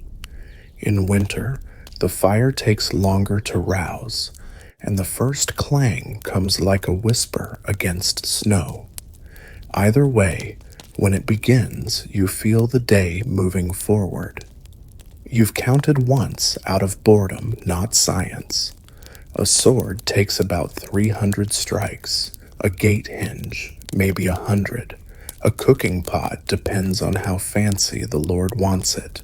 You told the smith once that he's basically a walking hourglass. He grunted. You took that as agreement. There's a particular joy in it, too, the musicality. Not random banging, but a kind of industrial hymn. Some villagers hum along, others time their chores to it. You once chopped wood in perfect rhythm with the smith's beat 12 logs before he switched tools. And then there's the breaks. When the hammer pauses, when the fire crackles alone, you know it's either time for a drink or time for a prayer. Either way, you look up and adjust your own pace. Even animals respond. The crows scatter when he strikes. The dogs nap between sessions. A local hen lays precisely 2 minutes after the mid-morning lull. Probably coincidence, but no one's betting against her. One traveler passing through said the smith reminded him of temple drummers from the east. He marks the flow of time. The man said not with words, but with repetition. He gave the wood a small bell as thanks. It now hangs above the anvil rung only when someone finishes an apprenticeship. There's pride in that forge, not just in the tools it produces, but in the structure it lends the day. You may not always understand the shapes he bends into steel, but you understand the shape he gives your morning. So now, as the hammer falls, again echoing across rooftops and waking the baker's boy, you stand. Time to fetch water. Time to start the next thing. You don't check the sun. You don't ask the priest. You don't count your breaths. You listen for the hammer, and when it rings, you move. You're walking toward the chapel path when you hear it, just barely on the breeze, a woman's voice crying out, "They're here." A clatter follows, the sound of hooves. A wooden cart groans under its weight. And like that, the merchant has arrived. You don't need a clock to tell you it's market time. You've got something better, village gossip. Because in a place like yours, where formal schedules are loose and bell ropes sometimes fray, it's people who keep time, not gears, not levers, not gongs. Voices, habits, and well-timed chatter serve as the heartbeat of the day. Morning love. Someone says, "You're late." Merchant passed the mill a quarter loaf ago. That's all the context you need. You pick up your pace. Historians still argue how much medieval communities relied on informal communication networks for timekeeping. But you live it. In fact, half your sense of daily rhythm comes from hearing who's shouting, mumbling, or storming out of the bakery at precisely the same moment each day. Every village has a few time gossip anchors. That woman with the goats who always complains before sext, she's more consistent than any clock tower. That boy who races past on his wooden cart every evening shrieking like a banshee, that means his mother just finished supper. You can tell because she's shouting after him with a spoon in hand. You remember a local saying, if the cobbler's door creaks before prime, it's going to rain. You believed it for years before realizing it was just because he hates wet shoes and gets up early when clouds roll in. Still, the predictability of people is what structures the day. Take the merchant, for example. He's never on time, but he's reliably late in exactly the same way. Arrives just after sunrise, but only after the rooster crows twice. If he's early, people panic. Did we miss something? Has the world tilted? They ask, half joking, half not. Then there's the gossip that travels ahead of time. You once knew a boy who ran ahead of the merchant just to announce his coming. "He's 3 minutes past the chapel," he'd yell. No one knew what 3 minutes meant, but the point was clear.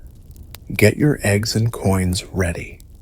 You've seen this same phenomenon during feast days, when the bread line begins to form at the oven, when the priest's robes hang out to air, when 3 grandmothers gather in the square with baskets they pretend aren't empty yet. That's how you know it's nearly time to line up for the blessing. And sometimes the timekeeping comes with flair. One woman in your village sings when she scrubs laundry, a loud nasal verse that no one can miss. She starts during prime, and by the 3rd stanza, the baker knows to pull the loaves. Not because she tells him, but because the song itself marks mid-bake. There's even a self-appointed timekeeper, old Renat, who walks the village in circles muttering phrases like, "If you're still sewing, you've wasted the good light." He's a little off, but his wisdom is weirdly reliable. One time he announced too late for letters just as the courier passed the gate. A coincidence? Maybe. Or maybe Renat is secretly a wizard. You've come to trust these cues. The knock of the tanner on the tavern door. the clack of the mill wheel starting up, the seventh sneeze of the alewife's son. Time, it seems, is a mosaic built from familiar human behaviors, not just natural cycles. And when someone's missing, the rhythm stumbles. Last month, the baker's daughter fell ill. No shouts, no flower clouds, no oven door slams. The entire square felt empty. No one knew exactly when to fetch their bread. People just hovered awkwardly until someone broke the silence with, "Should I just knock?" You all function like a flock. One starts walking, the rest follow. One lights a candle, the others glance at the window. One shouts fire, and the whole town jumps to attention, even if it's just someone overcooking fish again. Even travelers learn quickly. They show up at the well and ask, "When's a good time to catch the smith?" Someone answers, "When you hear the widow curse her broom."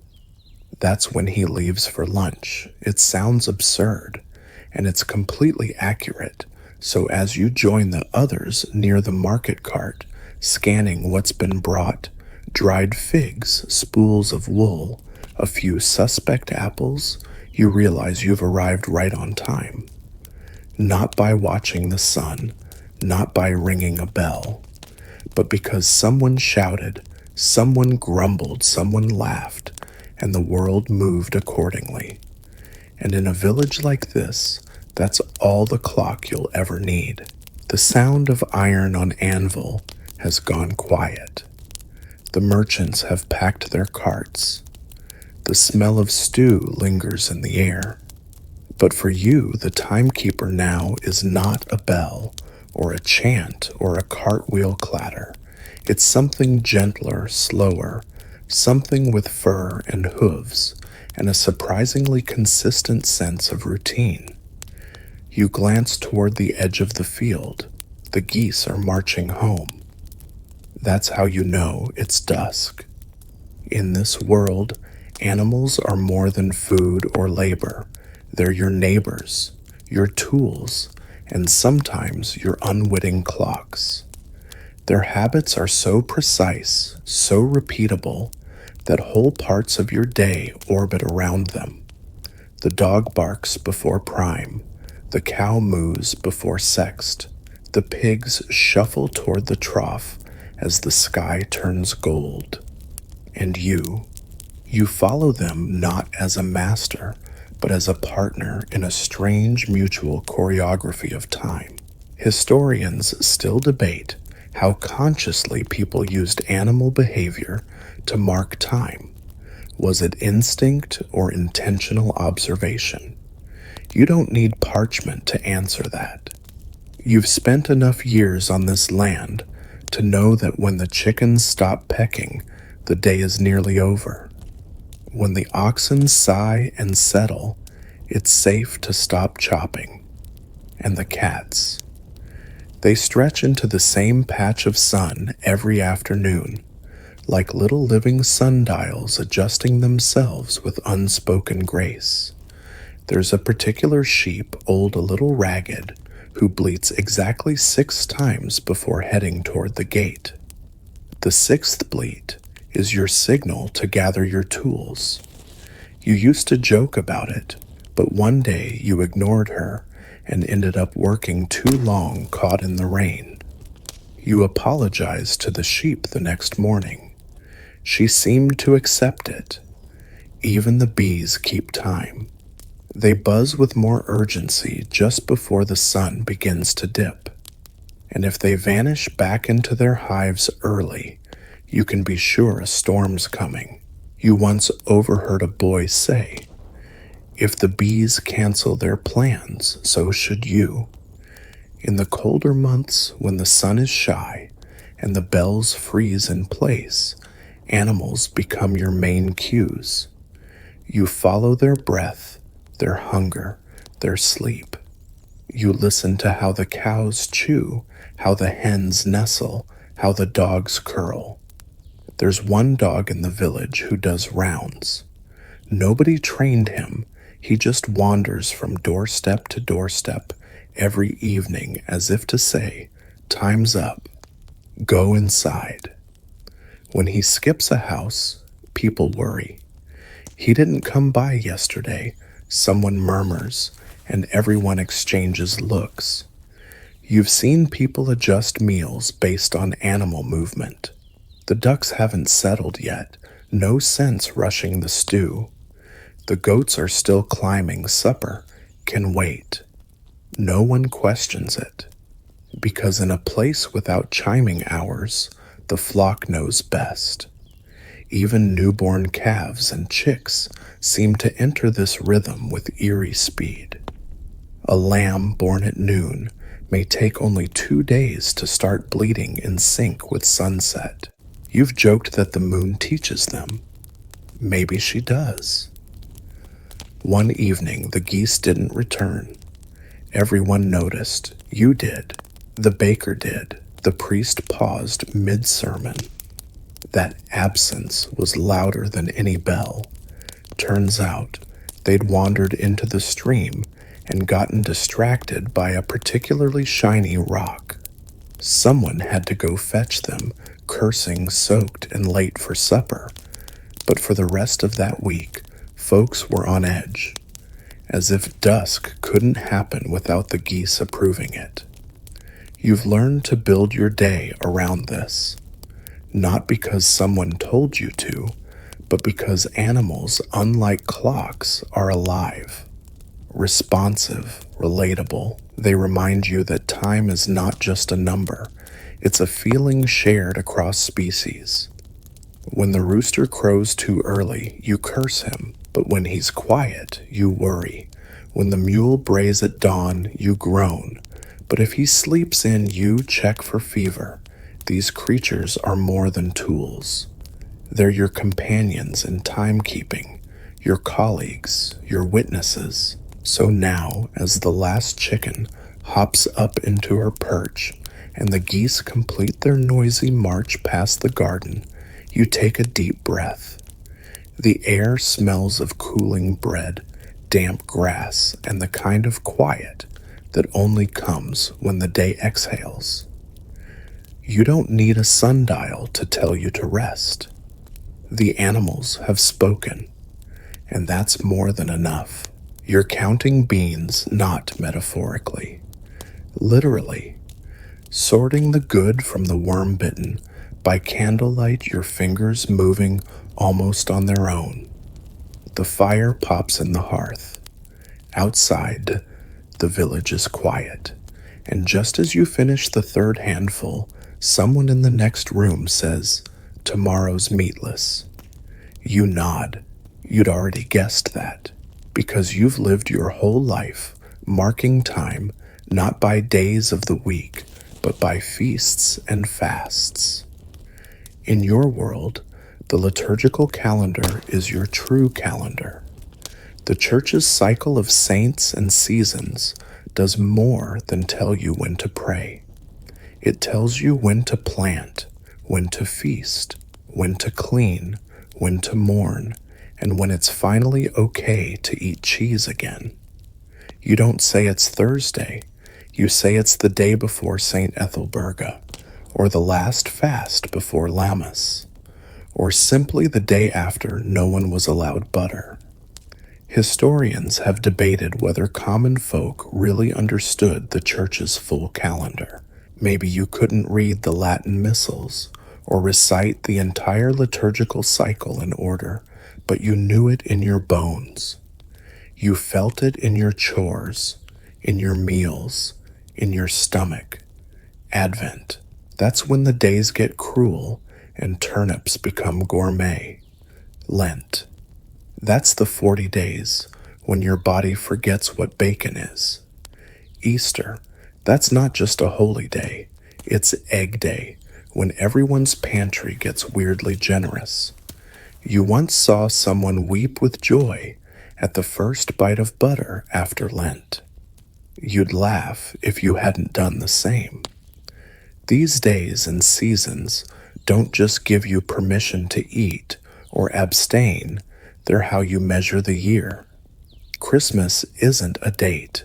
It's the day after the long midnight mass, when the straw smells sweeter than usual and the bread tastes like celebration. Pentecost isn't a theological mystery. It's when the roses bloom and the bees lose their minds. Even weddings are planned around feast days. A wedding on a fast day is a disaster. No dancing, no meat, no joy. But time it right, and your union is blessed by both the church and the local cheese wheel. Children count down the weeks to feast days, not with numbers, but with cravings. One more Sunday and we get apples. 2 more until the goose. That's how you measure waiting. That's how you know the year is moving. And then there are the saints. So many saints, each with their own feast, their own flavor of time. Saint Swithin brings the rains. Saint Lucy brings the candles. Saint Blaise brings the throat blessings, though no one knows why exactly. A bishop cures coughing, but they all line up anyway. Some feast days are loud bells ringing, pigs roasting ale, flowing like prophecy. Others are soft, quiet meals, small prayers, flickering votives. And in between, the ordinary days. The ones that aren't marked by saints or sacrifices, but by the knowledge that another special day is coming soon. These too are important. They're the days when time feels like it's holding its breath. You've come to know the year not by months, but by moments. The week of ashes. The Thursday when the bread goes flat. The 3 silent nights before Easter. The harvest blessing, when the priest pretends not to notice how tipsy the choir is. Even the moon plays a role, dictating Easter, shaping the fasts, whispering to the tides of tradition. You've looked at a full moon in late winter and thought, Lent begins soon. Not because anyone told you, but because the world feels leaner. This calendar isn't just religious. It's rhythmic. It gives shape to a shapeless life. In a world where most days are spent chasing chickens and fixing fence posts, knowing that today matters because a saint once performed a miracle is oddly comforting. One monk once told you that saints were like clock hands, each one pointing to a different part of the year. You liked that. It made time feel full of stories. So tomorrow you'll eat bread without lard. You'll mutter a half-sincere prayer before your turnips. You'll remember Saint somebody or other who once healed a leper with a spoon. And you'll feel grounded, timed, because in this village, time isn't just passing. It's marching to the rhythm of bells and saints and fasting pots. And you're just keeping step. You sit on the edge of the cot, slowly wrapping linen around your foot. The blister broke again. That's 3 times in a week. You flex your ankle, not bad. Still sore, but better than yesterday. Probably good enough to finish that roof tomorrow. And just like that, without a clock, without a bell, you've marked time. Not in hours or days, but in pain and healing. You've come to understand time in a way the physician never writes down. You feel it in scars, scabs, bruises fading, and in the way your back finally stops yelling at you 3 days after harvest. In a world where calendars are vague and clocks are rare, the body becomes its own timekeeper. Your flesh remembers what your mind forgets. You've got your own system. You know it takes 2 days for a deep splinter to swell 3 more, for the swelling to fade, and a week before you stop flinching. You know that a cut on your left thumb heals faster than one on your right because that's your tool hand and it never gets to rest. You measure time by how long it takes to feel normal again. Historians still debate whether people in the Middle Ages conceptualized time through the body. But the evidence unrecorded and unspoken lives in every wince, in every whispered, it's not as bad today. The healer doesn't say you'll be better in 72 hours. She says when the color leaves the wound, or after 2 sleeps and 1 blessing, you once burned your hand pulling bread from the oven too fast. The burn blistered by evening, peeled by the next feast day, healed just in time to get burned again. You began to call those 8 days a loaf's recovery. When you limped from the fields last month, a neighbor asked, "How many days deep is that limp?" You said, "About 3 more till I'm planting again." No one asked what time it happened. That wasn't the point. Time for you is measured in motion regained. Children know it too. They don't say, "It's been 2 weeks since I fell." They say, "I can run again now," or "It only hurts when I climb." Even grief has its own pacing. You remember when your friend passed in the spring. The priest gave dates and prayers, but you marked the passage differently by the moment when his chair stopped making you flinch, when you could walk by his hut without your chest tightening. That took longer than Lent. You measured it breath by breath. A cow gives birth. You count the days not from when the calf was born, but from when the mother starts eating like herself again. That's when the world feels steady. A toothache, too, becomes a kind of metronome. You once knew a man who kept track of seasons by when his molars started throbbing in the cold. "Winter's coming," he'd say, rubbing his jaw. And he was always right. It's not all grim. There's joy in healing time. The day your calluses come back and your palms no longer sting. The moment your knees stop cracking when you stand. The laugh that escapes without a cough. These are silent milestones, proof that time is passing and that it brings relief. One old woman in the village says she knows it's been a month since Easter because her ankles only hurt at night now. She smiles when she says it, like she's proud of her body for keeping track. You've come to trust these measures more than bells. Bells can be early, shadows lie, but your own spine. It tells the truth. Tomorrow, when you lift the ladder and your shoulder doesn't protest, you'll know it's been 5 days since the fall. You won't say it aloud. You'll just climb. And when someone asks, "Isn't that too soon?" you'll shrug and say, "Not for me. Time's already passed." You're leaning against the doorframe, chewing the inside of your cheek when the woman inside the cottage calls out calm, but certain, it's soon. You don't ask how she knows. You've learned not to question her kind. The village midwife doesn't need clocks. She has instinct eyes sharper than needles and a sense of time that comes not from bells or shadows, but from the rhythm of breath and blood. She moves like someone walking through a story. She's already heard, measured, slow, confident. Every twitch, every sound, every silence has meaning. She doesn't check a sundial.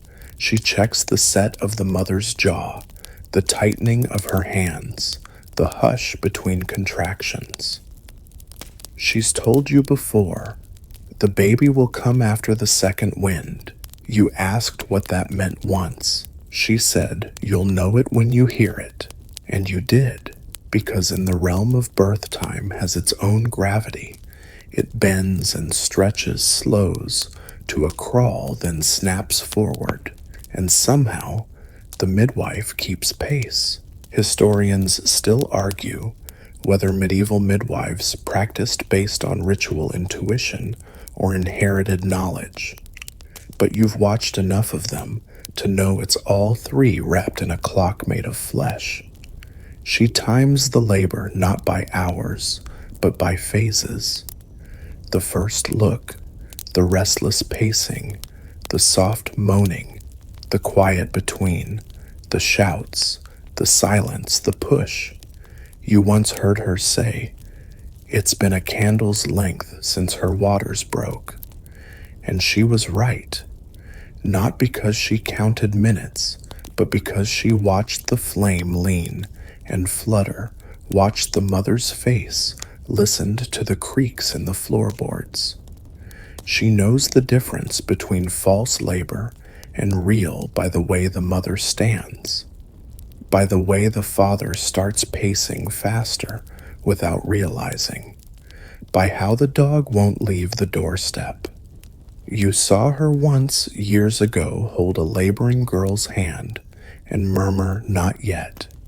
Wait for the third pain." The girl did, and when it came, she pushed and the world shifted. She doesn't rush, doesn't wait either. She moves in perfect tension with the moment. And somehow so does everyone around her. When she arrives at a home, people lower their voices. When she lifts her chin, someone brings towels. When she nods twice, someone fetches the priest. Not because she asked, because the rhythm says so. It's not just birth, it's healing too. She tracks fever by touch, knows how long a wound has been festering by the shade of the swelling, measures time between symptoms by watching how someone blinks. Her hands are calloused, yes, but her timing is velvet. There's a story told at festival every year of a child born just as the sun rose on the feast of St. Agnes. The midwife said the birth would happen before the rooster's third crow, and sure enough, as the final cry left the baby's lungs, the rooster echoed it. Coincidence? Maybe, but that child grew up to be the town's best thatcher, so no one questions it. She often says, "The body tells its own time. If you listen, it sings." And once, just once, you caught her humming while checking a woman's pulse, as if she was tuning herself to the beat. No bell tower in the world could do what she does. No priest, no candle, no rooster, only her body reading another body like a poem. And when the birth is over, when the child cries, and the mother exhales, the midwife stands. She stretches her back, dusts off her apron, and says something like, "In good time." And it always is. You leave then, stepping out into the quiet of night. You glance at the sky. Can't tell what hour it is. Doesn't matter. A new life has begun. And the midwife knew when down to the heartbeat. Because in this world there are clocks made of iron. And then there are women like her who carry the hours in their palms. The bucket creaks as you haul it up from the well, muscles straining, breath puffing in the cold morning air. A faint sweetness curls into your nose, yeast grain, and something sharper. You pause, sniff. There it is. The brew is turning. Someone's making ale, and not just starting it midway. You can smell it, and just like that, without seeing a single bubbling pot, you know what time it is. Because here in your village, fermentation is a clock. You've learned to tell the days by the stages of brewing. You may not have a calendar pinned to the wall, but when the ale smells sour, it's been 4 days since the grain steeped. When it fizzes in the cask, it's nearly ready. When it goes flat, someone's drunk too much of it already. Every household has its own brewing rhythm, but the village cycles align like clockwork: brew day, ferment day, tasting day, and if the gods are good, celebration day. You once asked the brewer how she knows when it's time to bottle. She wiped her hands, sniffed the air, and said, "When it smells like a wet dog and raisins, it's close. When it smells like sin and honey, it's done." She's never wrong. Historians still debate whether ale brewing functioned as an intentional timekeeper or simply followed natural cycles. But when you've lived your whole life hearing someone shout, "Bubbles are up from a cellar door," you begin to trust the yeast more than the bell tower. And it's not just about smell. You hear the changes too. The first day of fermentation, the liquid murmurs tiny, crackling like a quiet storm. By day 3, it hisses if you get too close. On day 5, it falls into silence. That's when the real magic begins. You've marked feasts by the brew cycle. When the winter ale settles, we'll light the Yule fire. Once the spring batch is poured, the dancing starts. Time here is measured in mugs and froth. Children mark birthdays not by the moon, but by when the apple brew is ready. One boy once cried because the batch was late and his age didn't arrive. It's not all joy, of course. A ruined batch is a lost week. You've seen brewers weep over a spoiled cask, not for the drink, but for the time that disappeared with it, as if they'd poured hours into a barrel and watched them vanish. There's even a superstition: if you peek at the brew before day 3, your chickens will stop laying. You tested it once. The hens didn't notice, but your grandmother slapped your ear anyway. Not the point, she said. The best brewers don't watch the pot, they listen. They lean in eyes closed and track the rhythm of the bubbling. One claimed he could tell when it reached peak fermentation by the way the air tasted on his tongue. You never found out if he was exaggerating. You were too busy trying not to breathe through your nose. You remember one particularly dry summer.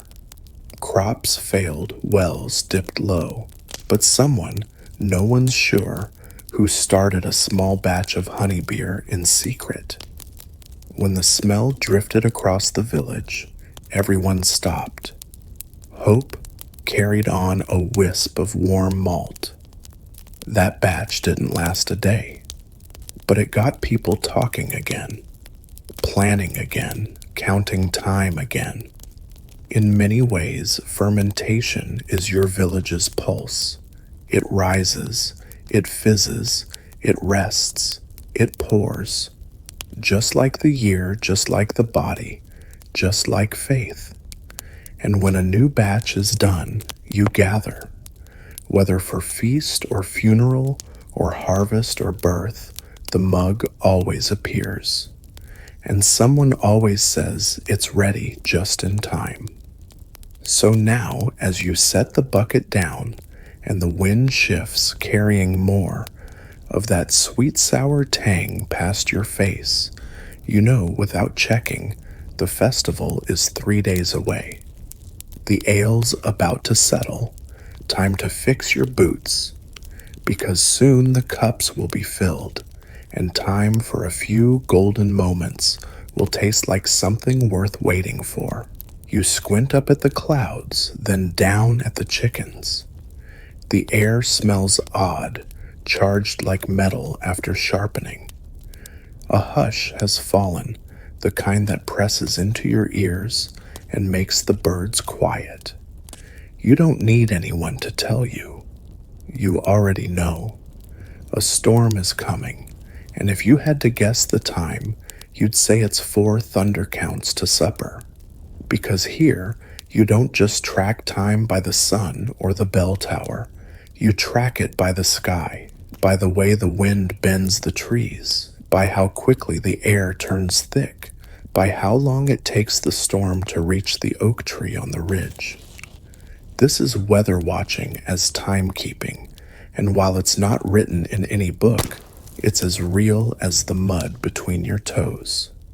You've learned over the years to predict it not just if it will rain, but when based on everything from the way the breeze brushes your left cheek to the way the sheep shuffle in the pen. One particularly accurate man swears he can measure hours by the smell of approaching rain. If it stings your nostrils like sour apples, that's 2 hours. If it smells like wet stone, it's nearly here. He's not wrong. Historians still argue how deeply embedded weather-based timekeeping was in rural medieval life. But you don't need a historian to explain what your skin already tells you. The heat before a downpour, that means it's past none. The blue-gray fade behind the chapel tower, that means it's close to supper, unless the wind shifts, in which case all bets are off. Some villagers have turned this into a craft. One woman keeps a jar of barley on her windowsill. She says the grain settles differently when rain is 2 hours away. You once saw her toss a pie into the oven with just enough time to finish baking before the thunder began. You asked how she knew. She pointed to the jar and said, "It leaned." There's another man who judges timing by leaves, specifically how many turn upward before a storm hits. 7 turns to a bell's width, he mutters. You're not sure what that means, but he's always inside before lightning starts crawling down the sky. And then there's you. You've developed your own method, cobbled from watching clouds and listening to tree groans. You count between thunder and flash 1 potato, 2 potato, and judge how soon the rain will reach the fields. If you reach 5 potatoes, you can still bring in the tools. If it's less than 3, just run. One evening, you were late getting the animals in. The clouds rolled fast. The wind swirled your tunic like a dance. You looked up at the crows and saw them banking low, too low. You turned without thinking. 5 minutes later, the sky split open, but everything was safe because you listened to the wind's clock. There are other signs, too. The frogs croak louder before dusk if rain is coming. The laundry dries faster unless there's humidity hiding in the breeze. The chimney smoke drops instead of rising. You've got a couple of hours before you're cooking in silence because the storm will drown the fire. Even smell plays a role. There's a particular scent, a blend of moss soil and regret that always means less than an hour. You've never found a name for it, but you know it like you know your own name. Your grandmother used to say, "The sky doesn't lie, but it loves to tease." She'd throw a log on the fire when the birds disappeared mid-song. You asked why. She said, "They've gone quiet." That's time enough for me, and when the storm does arrive, it doesn't just mark a change in weather, it resets the clock. After the rain, there's a different kind of light. The chores resume. People emerge with towels and stew pots and tales about how close the lightning came. It's as though the whole village held its breath and then started fresh. You've come to love those post-storm hours. The world feels scrubbed, measured, new. And so now, as the thunder grumbles once more, and the leaves turn their pale undersides to the sky, you take one last look at the woodpile, gather your cloak, and step inside. No bells told you to stop, no rooster called you in. Just the wind, the leaves, the sky. And they've been timing you perfectly for years. The pages are thin hand-copied and slightly crooked, but that's what you expect. Nobody demands perfection from a lunar calendar carved by candlelight. You trace your finger down the parchment, past smudged moons and scratched-in saints' days, until you find the mark a dark crescent and 3 ink dots. That's today. You've reached the part of the month when the moon keeps the minutes, because in a world without clocks, in a village without towers, and on nights when the wind steals all other sounds, it's the moon that tells you what's next. Farmers call it the hungry moon, that sliver of light in the dead of winter when pantries run low and tempers run high. Sailors whisper about the guiding moon round and fat pulling tides and deciding whether boats leave harbor. Lovers look for the hiding moon, knowing it gives them shadows to steal kisses under. But you use the moon to keep time, not time in minutes or even hours, but time in energy harvests hunger and hope. You've learned that when the moon is waxing, your body wakes easier. When it's waning, you sleep deeper, feel slower, ache longer. The full moon, it brings a kind of itch to the village, a strange stirring.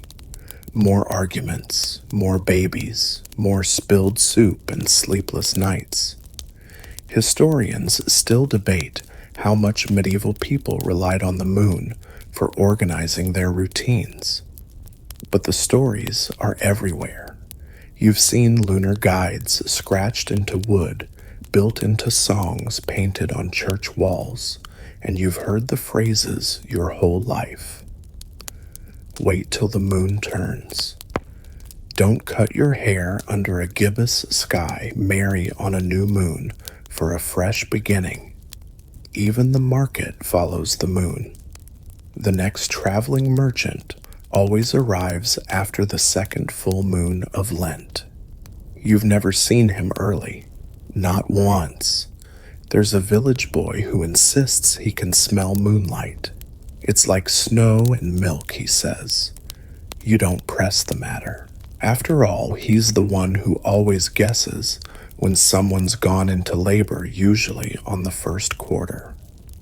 You remember one night during planting season when the moon turned orange, bloated, and strange. No one slept. Chickens clucked at nothing. Dogs barked at the dark. The midwife kept pacing. No babies came that night. Just unease. You didn't plant the next day. You waited. The old man at the edge of the village said, "That moon's holding its breath. We should too." And so you did. You've kept your own moon chart, not written in ink, but remembered through days of aching knees, restless dreams, and shadows that shift too quickly. You know that 4 nights after a full moon, the dew is thickest, that the best time to gather mushrooms is 2 days before the new moon, that fish bite more on the waxing crescent, though that may just be your luck. Even your animals respond. The horses whinny at full moons. The pigs sleep less. The cats stare at corners as if ghosts have gathered for a moonlit conference. You once tried to ignore the moon's rhythm, planned your week without checking the sky. You missed the egg drop, got caught in a storm, argued with your neighbor about nothing. You went back to watching the sky after that. Now, as the moon begins to rise, Just a sliver tonight, barely a whisper of light. You feel the shift. People speak softer. The wind seems hesitant. The world leans toward stillness. You look at your parchment again. The 3 dots beside the crescent mean, prepare. The turn is coming, not a command, just a truth. So you light your candle, sip something warm, and lean closer to the parchment. Not to read, just to remember, because this is how you keep time, not in numbers, but in phases, light and breath. The moon doesn't tick, it pulls, and you let yourself be pulled with it. You sit by the dying fire legs, tucked beneath your tunic, eyes half closed. The coals glow like soft red eyes, watchful, slow.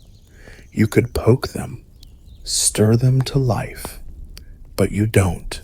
You're waiting, not for an hour, not for a bell. You're waiting for the moment the coals fade, just enough, the exact hush that tells you it's time for sleep.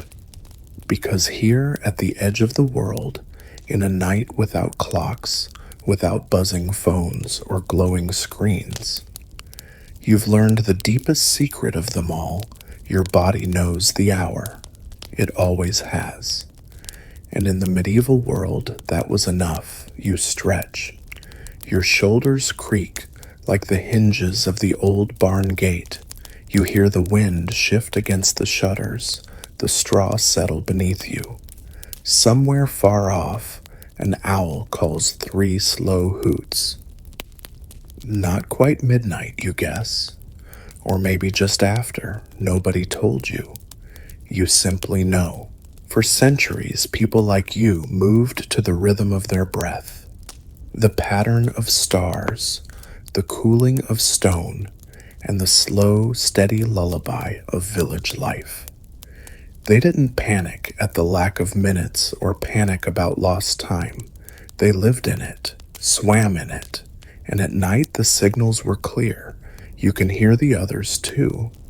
Down the road, shutters closing, wool blankets rustling, a dog patting twice before circling into a curl. Even the cows go still breath, steaming gently in the barn. You feel the pull. It's not sleep yet, but it's close. So close. Historians still argue whether medieval folk had structured sleep cycles, first sleep, second sleep, or whether they simply drifted when their bodies called. But you felt it.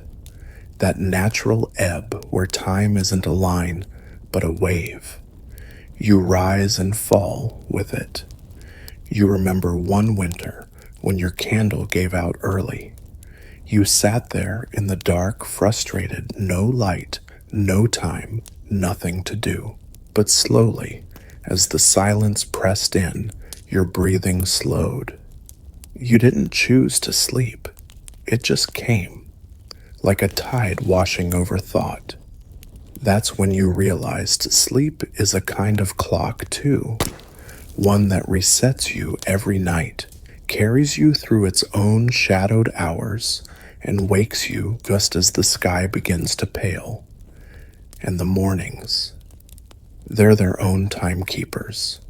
Not just the rooster, though he's reliable if smug, but the thin golden light along the wall, the chill in your toes, the scent of ash and fresh bread.